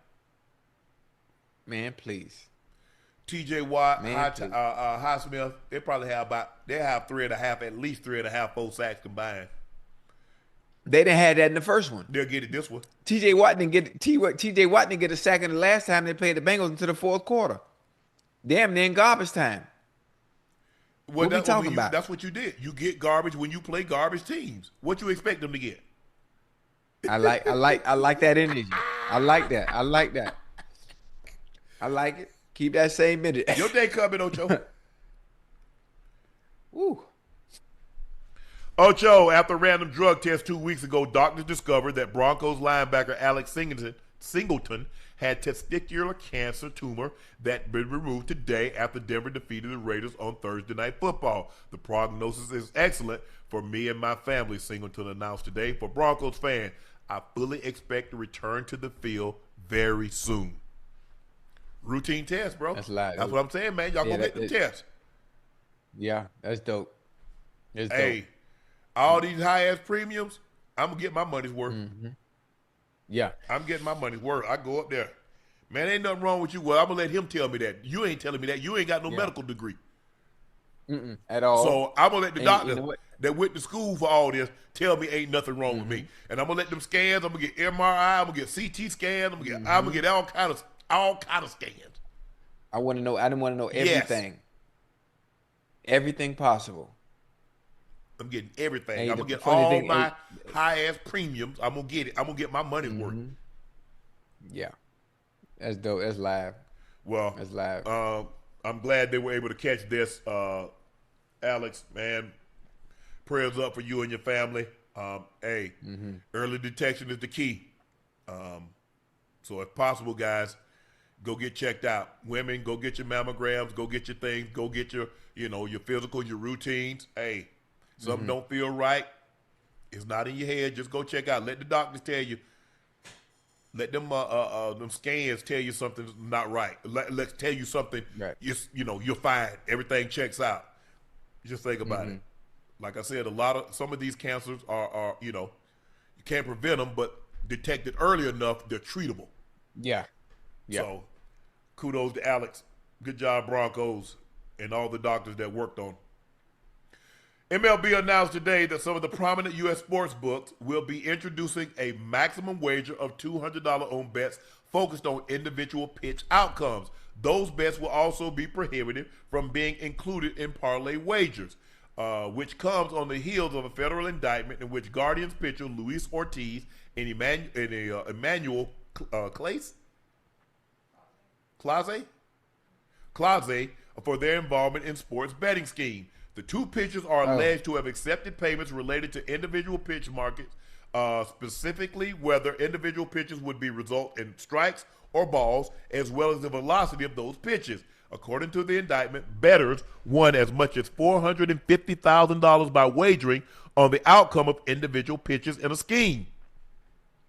But MLB is hoping to curb such manipulation by limiting the amounts that can be wagered on those types of bets. Clase and Ortiz were charged with wire fraud conspiracy, honest services and wire fraud conspiracy to influence sports contests by bribery, and money laundering conspiracy in connection to the scheme to rig individual pitches. Both could face north of 60 years in prison. God, dog. Hey, get that to me again and give me a better understanding. They would tell the guy, say, look, on this pitch, I'm gonna throw such and such. When I get to this number, I'm gonna throw a ball. So the start of the inning, I'm gonna throw a ball. This pitch, I'm gonna throw it at. It's gonna be less than 95. So they would go and say, I bet his fifth pitch won't be at least 95. I bet this first pitch be a ball. Well, the guy's already done told him what he's gonna do. And so when they win, they kick them a couple of dollars back. Maybe give them $5,000, $7,000. Hey, it's so crazy when I think about it, and the length time of a baseball game. In the middle of a game, having to throw certain pitches. Remember when to throw those pitches. That's a goddamn lot going on, man. Man, that's a lot going on. Ocho, I got $1 million. You gonna drop the third pass that come to you? You got a lot going on? Of course not. If you shady, you know exactly what's going on. Okay. I see he pitching. He got the control. He got the control of it. Yeah. See, that's where you go to. You can't go to the catcher because the catcher don't know. I mean, the catcher could, because theoretically he could call something that's not gonna go 90 plus miles an hour. Listen, you have to agree with the catcher in the signals he gives you. You got to okay it. If you don't like it, you shake no. If you like it, you let him know that's what it is. So I mean that's crazy. That's too much. But the type of money you making, that's what I don't get. It's not even worth. It's not even worth that's it. What I don't get. The dude making how much is Ortiz making? Because one of them's making like good money.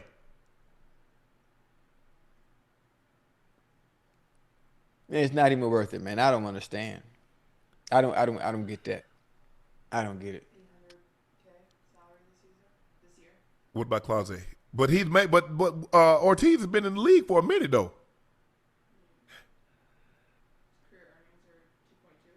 What's Clase? I just don't get it, Ocho. And granted, okay, you're gonna make 800,000, but you're gonna take Ocho. You stepping over dollars to pick up a dime. Yeah.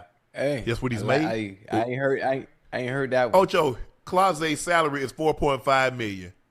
And he just threw all that away, potentially threw that away to get 5,000 kickback, $7,000 kick. Hey. He's made career earnings of $15 million.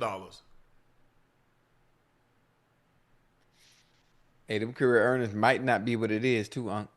You know, if you still having to do this, But it's not what it is. So I need to get every little bit I can because I'm running through my money. Sometimes, like when you're doing this, Ocho, you don't think nobody gonna find out. Mm-hmm. You speed, Ocho. You don't speed like, oh, the police out today. You like, I'm speeding today. Right. Hey, they ain't gonna care. Ain't no police gonna be out there. Mm-hmm. Right. But when they get jammed up, who you think they gonna give up? You said something like, hey, okay, if the mob's involved, why I ain't seen no mob figures with handcuffs on them? Mm-hmm. The same reason you don't see no brim on somebody's wall. You see marlin. You see big mouth bass. That's what you see. You see trophies. Athletes are the trophies when it comes to this. Yes, I don't give a damn about no mob ties.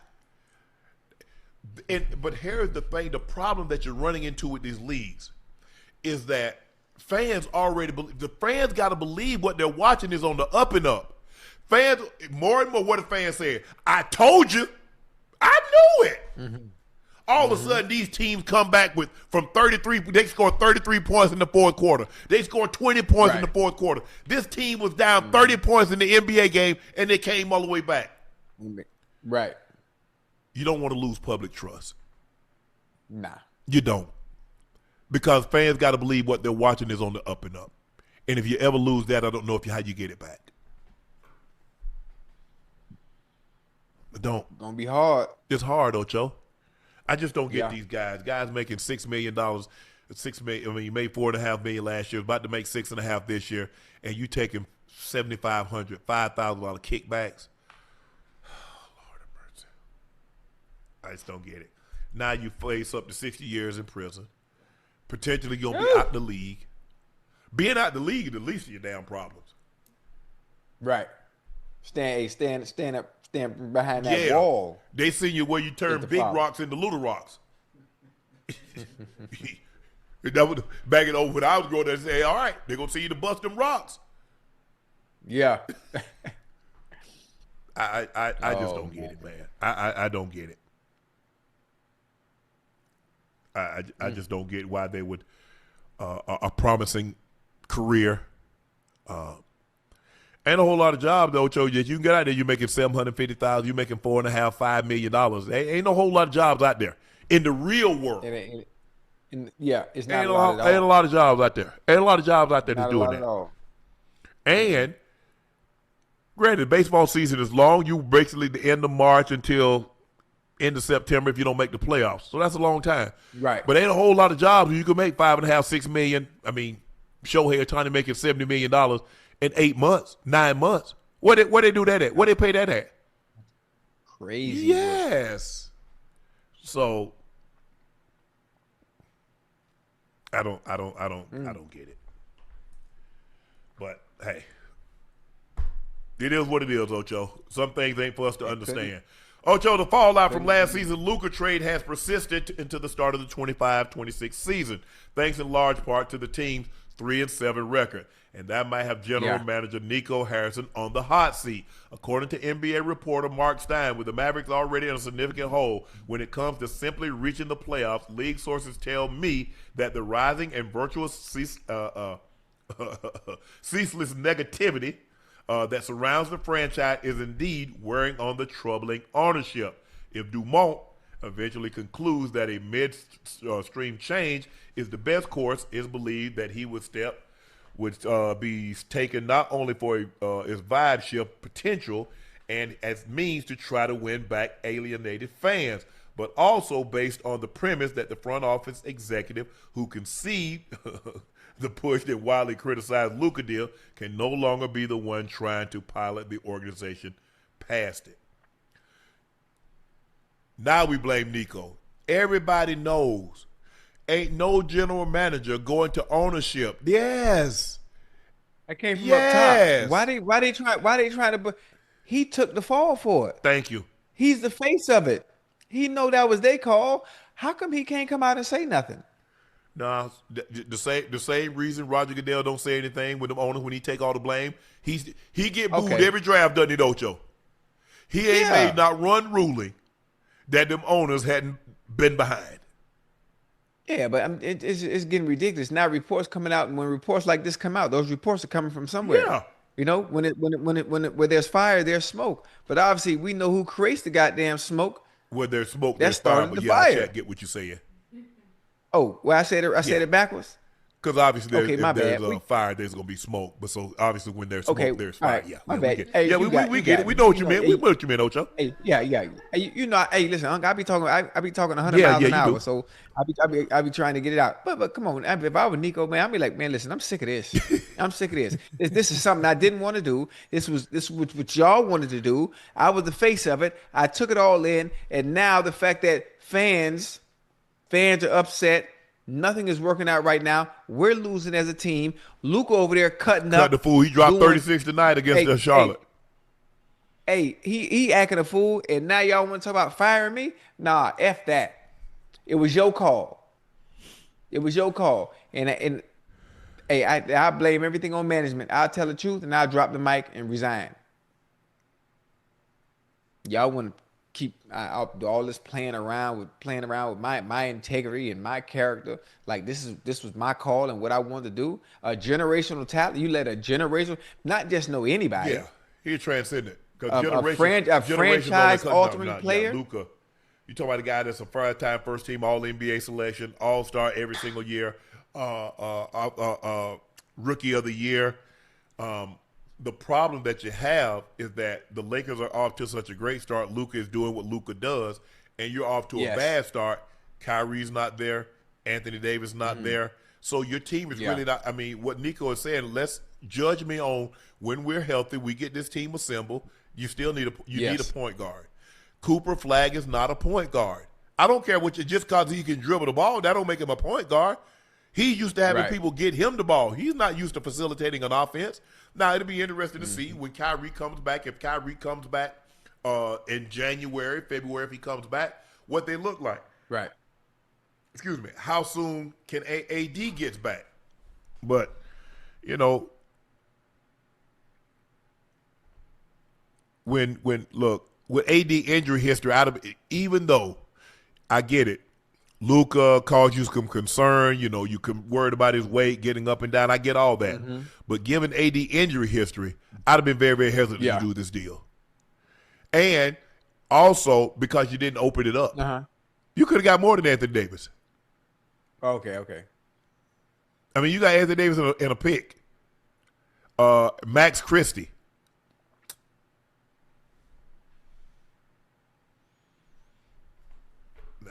I don't look.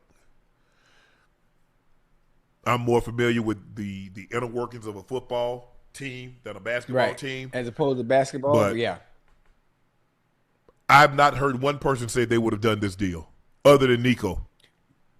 Nobody would. And Nico know good and goddamn well he's not the reason the deal got done. He was just the face of it. And I wish ownership would do exactly what their title says. Own up to it. Can't do that. That makes no sense. I mean, to get Luka, you ask for AD, you ask for AR, you ask for Christie, and I asked for a first-round pick. Yeah.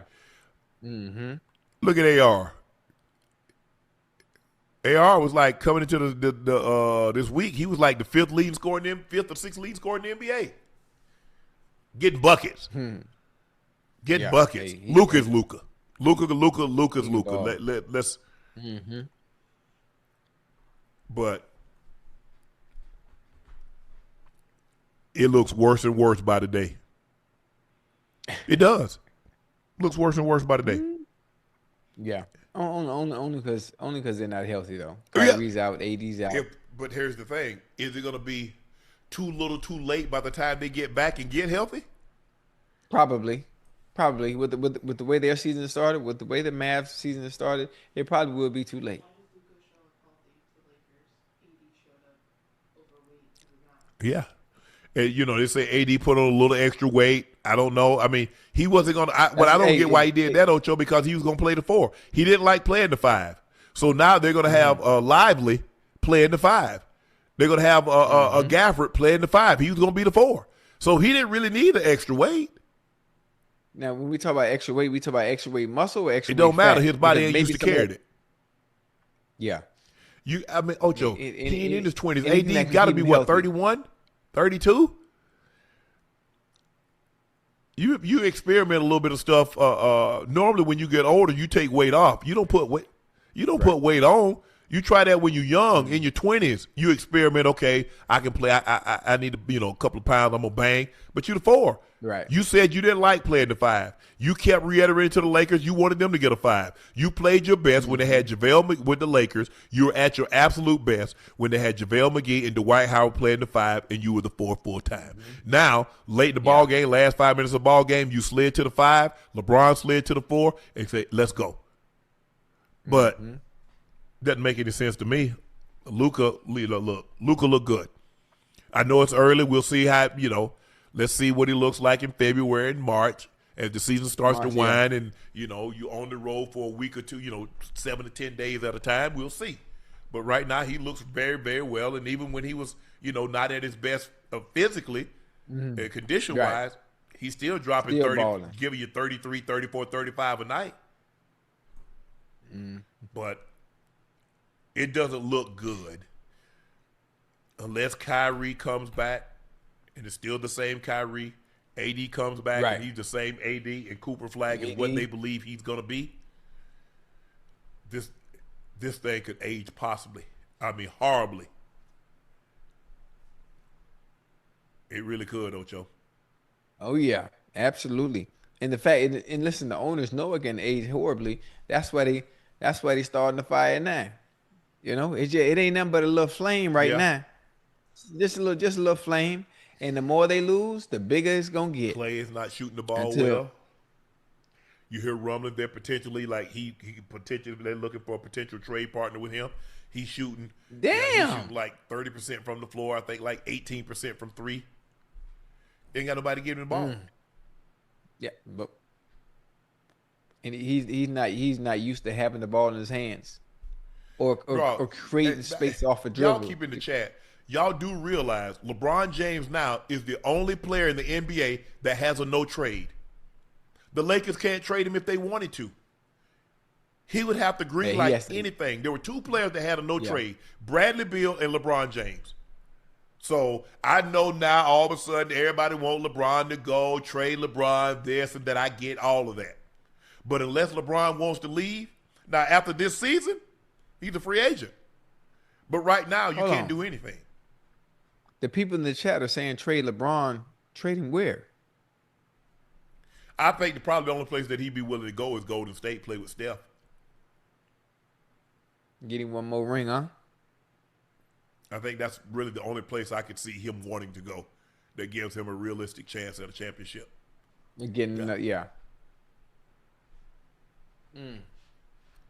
So we'll see. But I think the thing is that because AD is hurt, Kyrie, maybe in January, maybe February, maybe after the All-Star game, Kyrie comes back. We don't know. Right. He hasn't said anything. They haven't given a timeline on his return. Who knows? Maybe he missed the entire 2025 season and doesn't come back until they start the 26th season. But I don't know if Nico could survive that long. Yeah. Because they're not good enough. Cooper Flag is good, but Cooper Flag is not. He's not LeBron. He's not Magic. He can't keep He's you not afloat Bird. during that He's time. not one of those. No.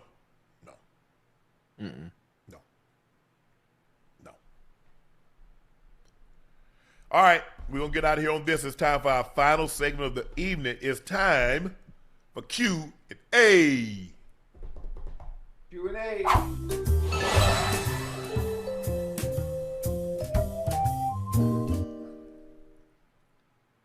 Tino Davis said, tonight's show, Jordan Love ain't ready yet. I don't know if ready yet. I know he played bad. And he's had more bad games this year than he's had good games. And you would think a guy of his caliber, having been in the league, and I know he's still a young player, but I mean, 20 of 36 for 176 yards, no touchdowns. And then he wasn't much better against Cleveland. That's unacceptable. What you thinking, Ocho? He played against 2 teams, right? Look at the teams you just named. Cleveland, very good defense. Ocho. Tonight's defense, very good defense. So he struggled against two defenses that you can see why he did, but a player of his caliber, it shouldn't. Yeah, a player of his caliber, it shouldn't. Now, other quarterbacks, you get it. And then with all them goddamn weapons they got, Josh Jacobs back there, man, and that weaponry, I'm not saying it should be easy, but it should look something like when we watch the Detroit Lions play. That's what it should look like, huh? I agree. It should be up and down the field and free flowing, no matter what. Sean, it just isn't. Sean said, "Go Birds, Eagles." He's an Eagle fan. Cool Sharky. If Ocho is 57, then he was 33 years old as a rookie in 2001. Philly Talk with PA. A.J. Brown's called Devontae Adams touchdown. Took out the safety. Hope y'all mentioned that. He also had a block on Saquon run. Love it. He had multiple tries. Yeah. Bro, I get all that, Philly. And you want this talk to die down. But the man had 4 catches for 121 yards and 2 touchdowns. And complained. I won't leave it at that. Shakur says, snooze fest. Jalen got to play better. Petula need to go. Shout out the Guppies for Phillips. Young Bull ball out. AJ, we appreciate you. AJ, we appreciate your services, my boy. Shakur's like,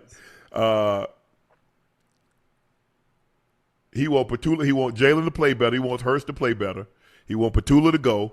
He shout out for the Guppies and Phillips. Young Bull ball out. He did play well. AJ, we appreciate your services, my boy. Like, but it'd be interesting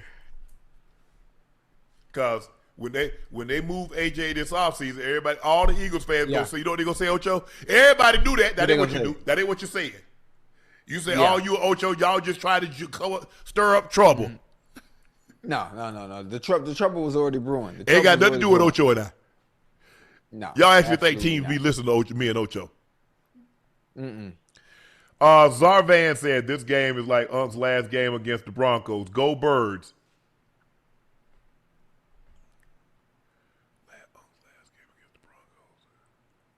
My last game against the Broncos. Yeah. Bear down Ken. Bears got both of these stank ass offenses coming up. Bears, hey, man, the Bears, hey, Caleb balling. Hey, they got two. They got Loveland. They got Komet. They got Rome. They got Burton. They got DJ Moore. They got DeAndre Swift out of the backfield. The offensive line is getting better and better and better. Yeah, they look good, man. They looking real good. Hey, Ben Johnson. I'm not saying he's a quarterback whisperer, but he's able to maximize and get the most out of the quarterback that he's coaching. And Caleb Williams is a tremendous talent. He just need the right head coach. And they got the right person. They got the right person in there for him. Every Eagles win, Aaron Jones said, every Eagles win has Unc stress. What we do to that man? We happy we got the win despite the Petula. Bro, when I tweet stuff, I don't care who wins. Right. My job is to like why they scored, how they scored, what the defense did do, what they didn't do.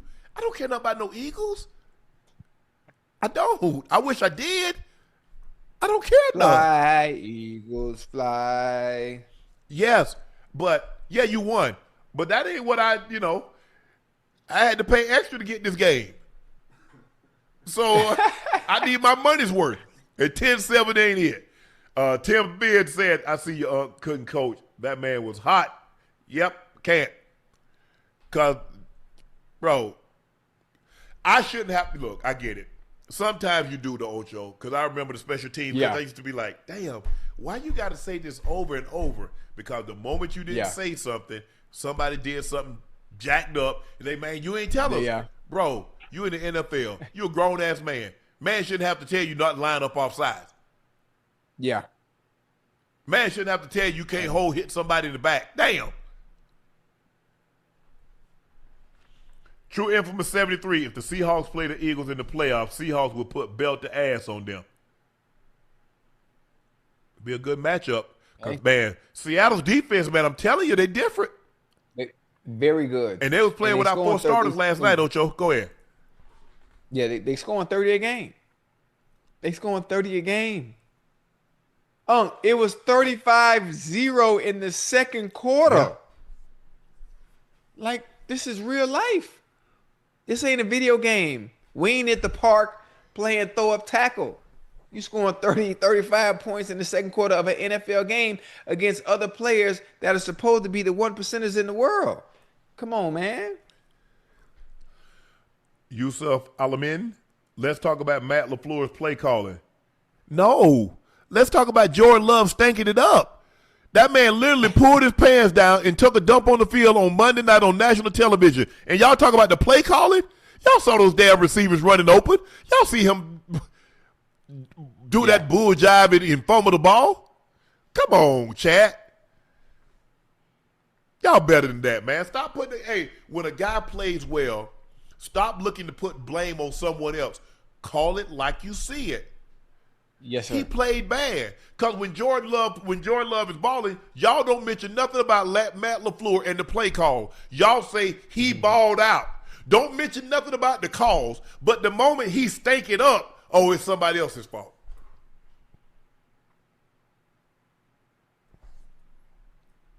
Boy. Shakur, we can't put this offensive ish on the playoffs. We'll get smoked. Defense can only hold up for so long against better offensive talent than Green Bay. Look, I think both of these teams have good defenses. I don't think either one of them are the 85 Bears or the 2000 Ravens or the 02 Bucks or the 12 Seahawks. I don't think neither defense is that. I think they're good defenses, Ocho. Mm-hmm. Yeah. Mm-hmm. But this was some bad offensive play tonight too, though. It was. I mean, if you love defense, this is a game for you. This is a game for you. For those of like high scoring, touchdowns, bombs away, exciting stuff offensively. Yeah. Well, we know the fans like it because the league keeps changing it in every league. They keep changing it because people like to see ball go over the fence. People like to see basket go in the hoop. People like to see guys in the end zone with football in hand. So we know what people like. It ain't a mystery. Yeah, we didn't get that tonight. We didn't get that damn tonight. sure did. As much as they've handicapped the game defensively, nah. Bria Carter said Jalen Phillips deserved the game ball tonight. He played extremely well. Yeah, he balling. He said, "Hey, thing is now he gonna set the edge." Mm-hmm. But they got Nolan Smith Jr. came back. I don't know how long he's been back because I know he was out for a while. But he had a sack tonight. N'Kobe Dean had a sack. The Georgia boys were getting off tonight. Mm-hmm.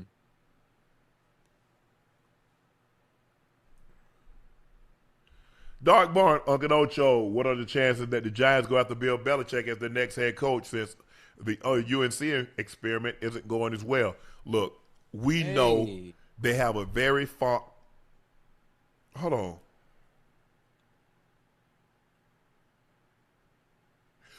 Remember that big hubbub that Coach Belichick had called Brian to congratulate him? He texted him, but it was for Brian Daboll, not Brian Flores, getting the job at the Giants. The Giants have always held Coach Belichick in very high regard. He was the defensive coordinator for Super Bowl. I think he won for both of them. I think 86 and 90. Possible. Very, very possible. That's a good one. I didn't even think about that. But here's the thing. Who is he going to get to be his offensive coordinator? No, he hasn't. He won a championship with Bill O'Brien. No, not Bill O'Brien. Charlie Weiss and McDaniels. Those were the guys that he won the Super Bowl with as his OCs. So who is he going to get to be an OC?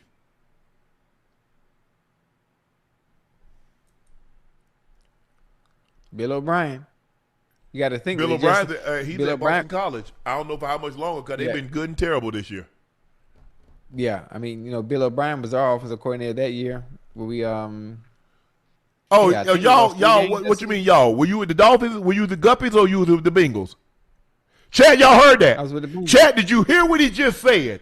This man said Bill O'Brien was our offensive coordinator. Now, he said he'd only played with 2 teams, the Bengals and the Guppies. So which one did Bill O'Brien OC for?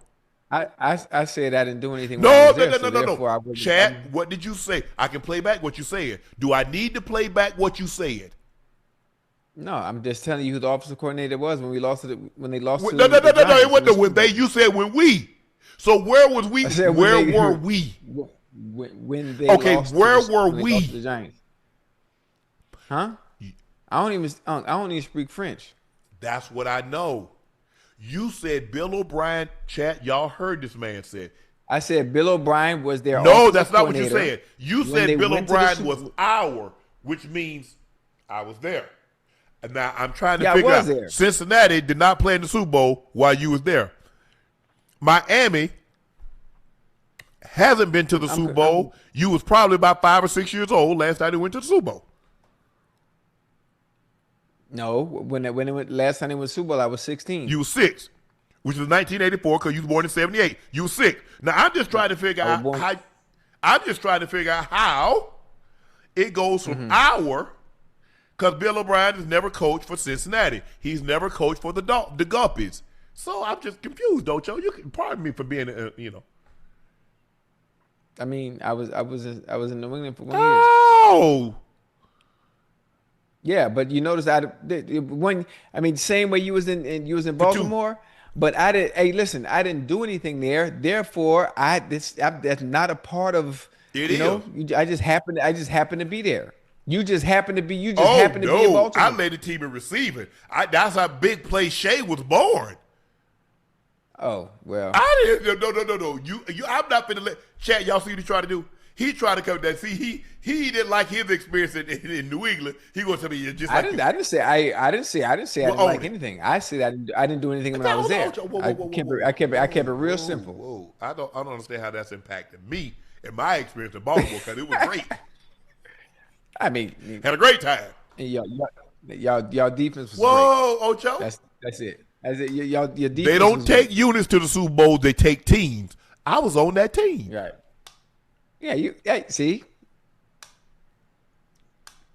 You got. Yeah. You big good. You good. play. You good. If you of age in 2000 when 2000, so let's just say you're 10, somewhere between the ages of 10 and 20.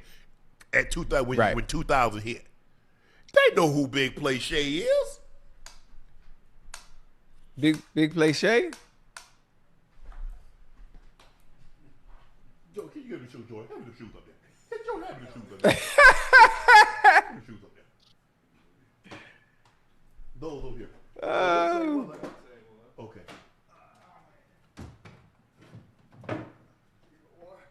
I don't need one. That's all I need. Hold on, let's see. Oh, this I'm about to mess the shoes up. Cause I gotta take it. Cause they used to make you cover. They used to make you cover the tongue. Cause the Nike design. Do I kind of had writing on it? Ooh, look at this dust. Hey, boy, I'm trying to see what cleats those are. I know what they are.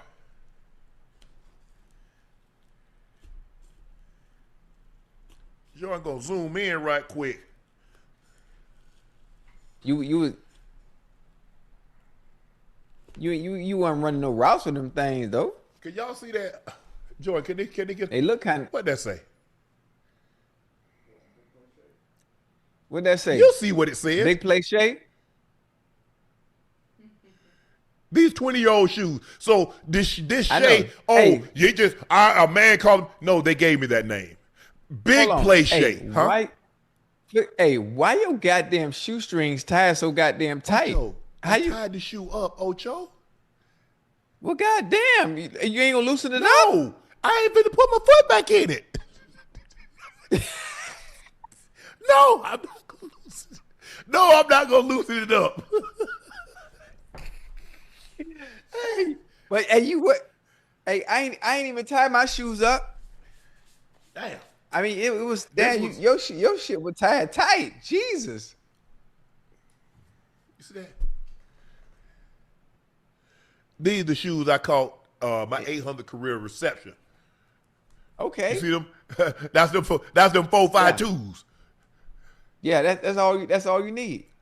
Now, all you need. Matter of fact, that's when the ground was perfect condition. When they won, I put them 7 studs in. I see a lot of guys out there slipping and sliding. Man, put them 7 studs in, man. Get on. Hey, them seven studs hurt the bottom of your feet, boy. And there's only one place I had to wear those 7 studs, and that's when we went to Heinz Field. Oh yeah. Where they was out there playing on mud and grass. That's all it was. Yeah. But y'all see it right there? That's what hey. But see, back then, patent leather, you had to be somebody. Everybody just couldn't have no shoes. You know, now you see guys on special teams got patent leather shoes and all these colors and have nah. Nike wasn't doing it. I don't Nike, y'all need to stop that. Y'all need to stop getting everybody these patent leather shoes. I see guys out there with Jordans. Huh?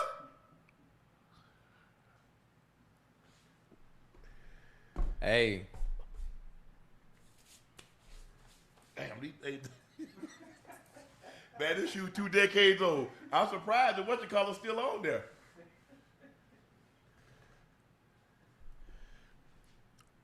Ocho, you want to? Hey, give me, send me my 5,900. I'll send you a pair.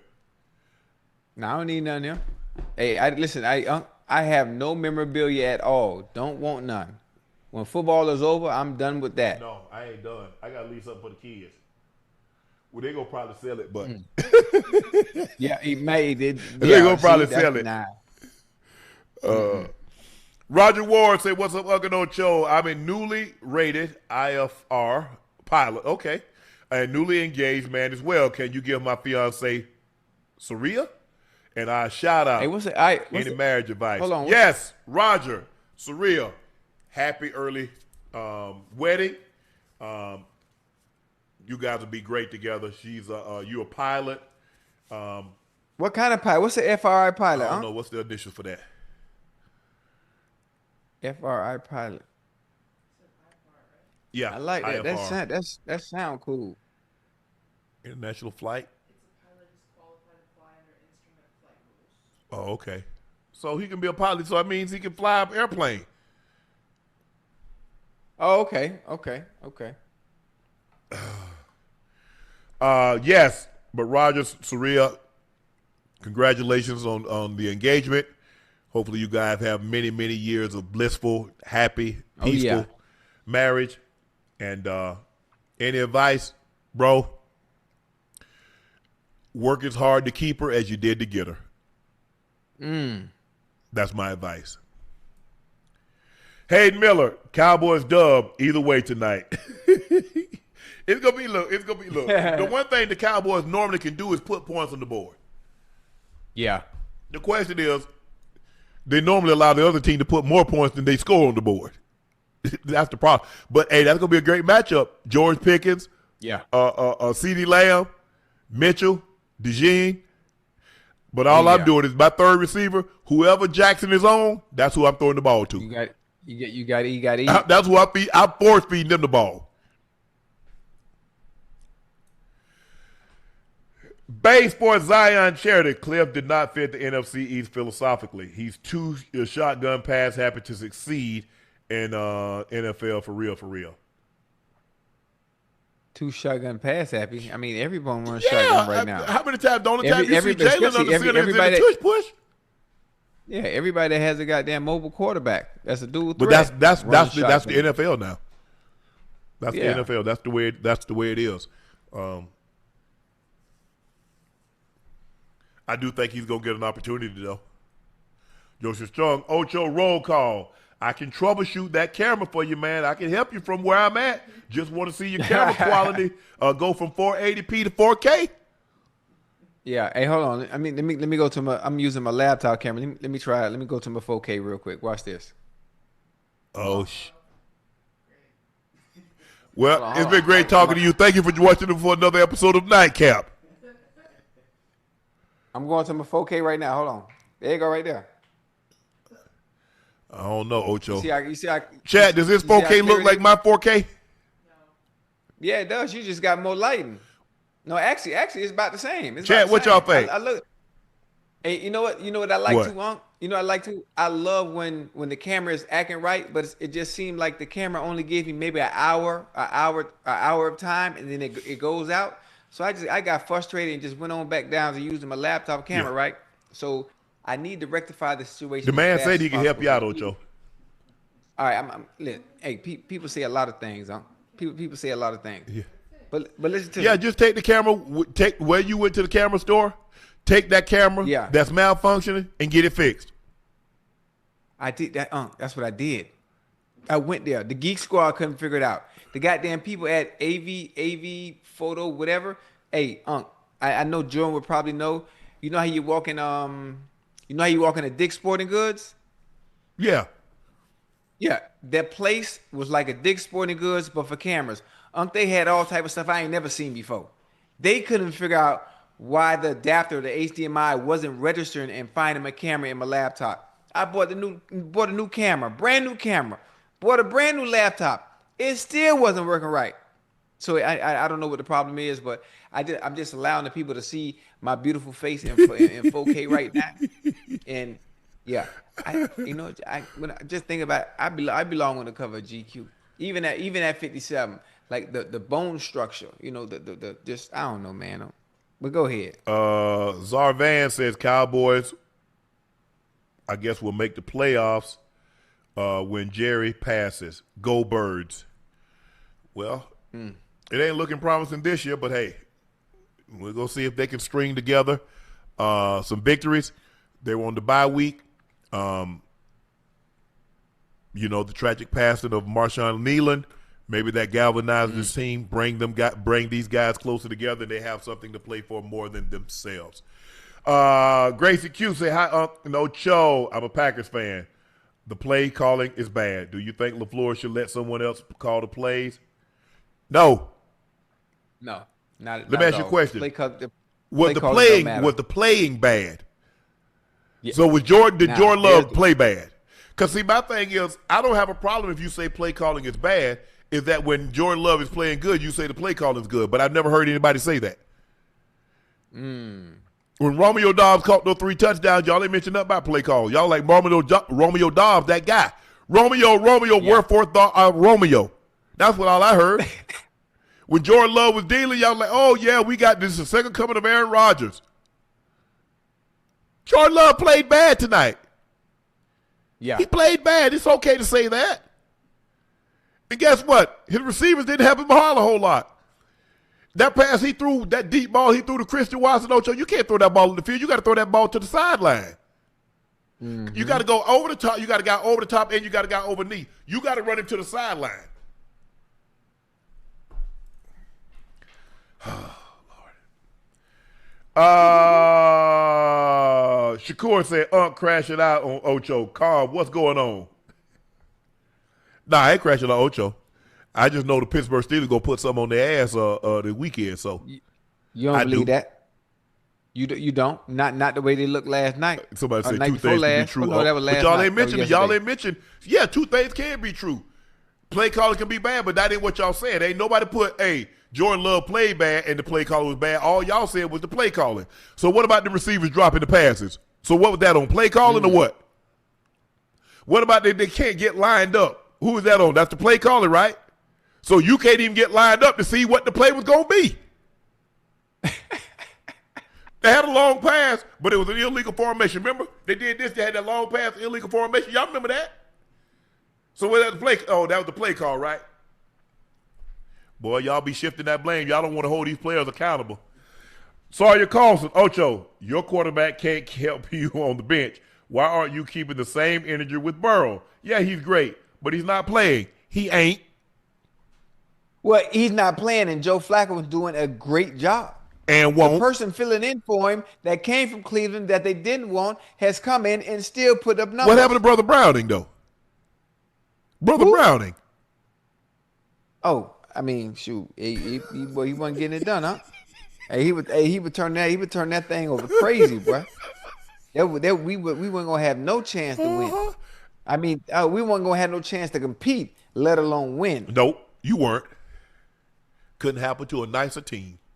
Dr. Frankie L. Bellamy, thank God for AI because it's the only way my Cowboys can win another Super Bowl right now. Good luck with that. That's a good Doc, one. you know that ain't happening. The champ is here. A golden doorknob versus a 5-pound bucket of cow manure. Yeah, that's an old Southern saying. Booze in 12. Imagine Ocho had Burrow as his quarterback, probably would be a first ballot Hall of Famer. No, because Joe's going to miss a lot of time. Y'all got to realize Carson didn't miss no time until he hurt his knee, but that was in the playoffs. I tell you. Yeah. Is it fair to say Devontae Smith has the same play set as a receiver, smaller guy that runs perfect routes and catches the ball? Yes. The thing is, Devontae's realized he's always been small. He's never going to be big. Ocho, they make it seem like all of a sudden he's going to be 200 pounds. Devontae Smith is never going to be 200 pounds. He going to fluctuate between 165 and probably 173, 175. That's it. Yep. But he played at a big-time university. He made plays as a freshman. He caught the game-winning touchdown in the national championship game. And then everybody know what he did his senior year when he won the Heisman Trophy. So, yes, I'm not surprised that he make plays. He just don't get an opportunity as much as he probably would like. But you know what? Having played at Alabama, you don't complain. Yeah. Because guess what? All them other guys were 4- and 5-star recruits just like you. Mm-hmm. Stephen G, we understand y'all played at the high level, but you still debated with Stephen A. Also, Belichick never played at a professional level. All love. You got 60 years of experience studying the game of football. How much, Stephen G, how much tape you watch? How much tape have you broken down?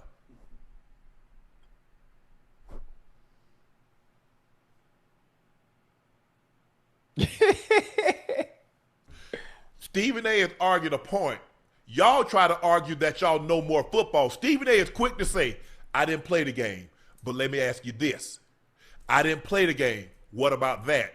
Y'all try to put your knowledge, having never played the game, against my knowledge, actually intimate knowledge of playing the game. I'm not saying you don't know the game.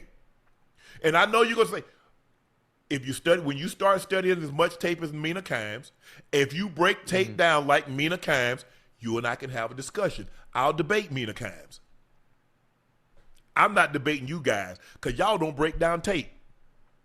And there are certain things that I know that Mina doesn't because we look at the game through two different lenses. I'm always, my opinion, the way I see the game is always going to be a little different than somebody that didn't play the game. If you notice, most guys that play the game look through the same prism because we broke down tape in a very similar fashion. We played the game in a very similar fashion. So that's why a lot of times you hear what Troy say or you hear what somebody say, they're saying the same thing because that's the way they played the game.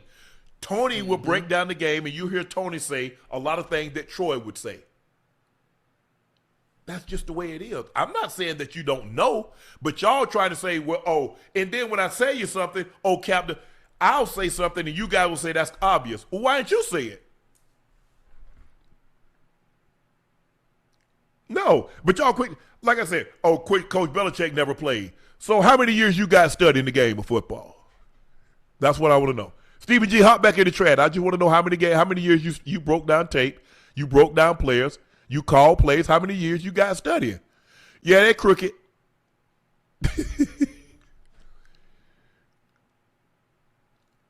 Man, can't nobody see that light? Hold on, I'm trying to see if the camera autofocus. No.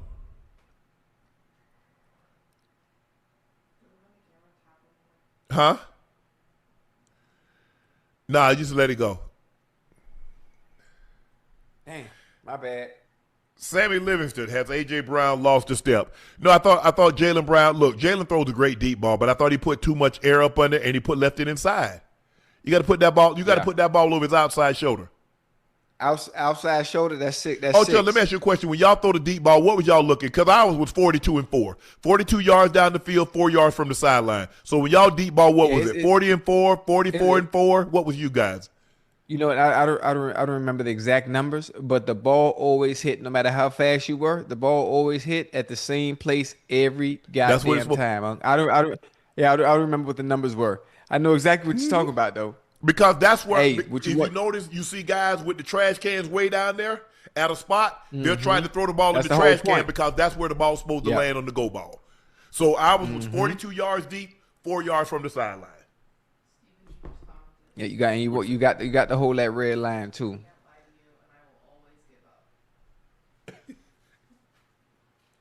Oh, he on the chat? What did he say? He played 3 years? Yeah.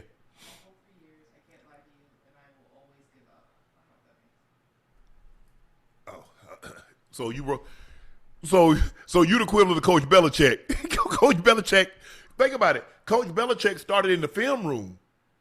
He was breaking down film with his dad when his dad was at the Naval Academy. His dad coached in the Naval Academies in like the 60s. Yeah. Or 70s. This man got 50 years. This man, how old Coach Belichick? 74? Mm-hmm. Add to my old. He's 73. Coach Belichick has been a football guy for 50 years. Oh, that's crazy. Like I said, I'll give y'all some grace. Y'all break down film. Y'all study the game like Mina. Mina get on there and she debate the guys because the guys know and they give her respect because they know what she's talking about because she's broken down the film and she's looked at it. But she looks at it through a different prism than say a guy that played the game.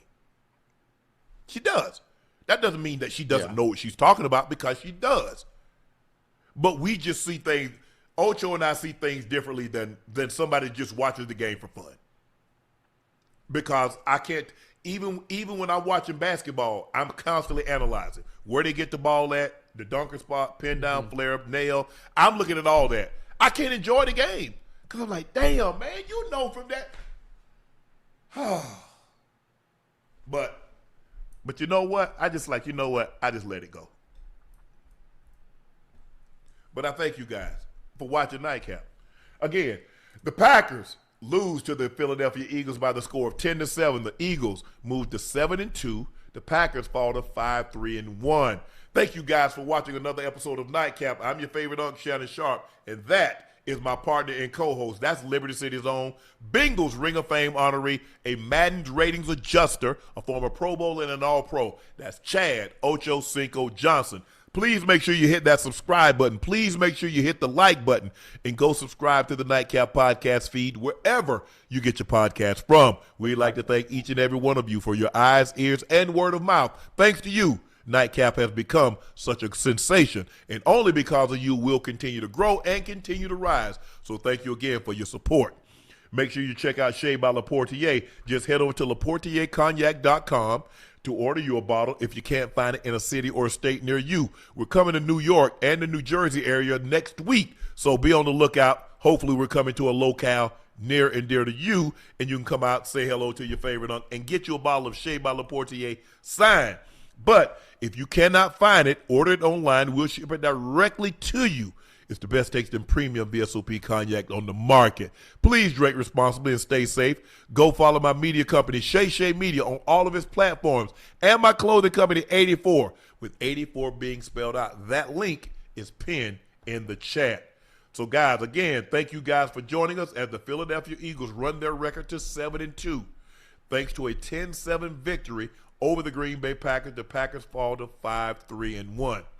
We'll see you Wednesday with the third member, ISO Joe. He's Ocho, and we are out. Peace. I see y'all Wednesday from Spain.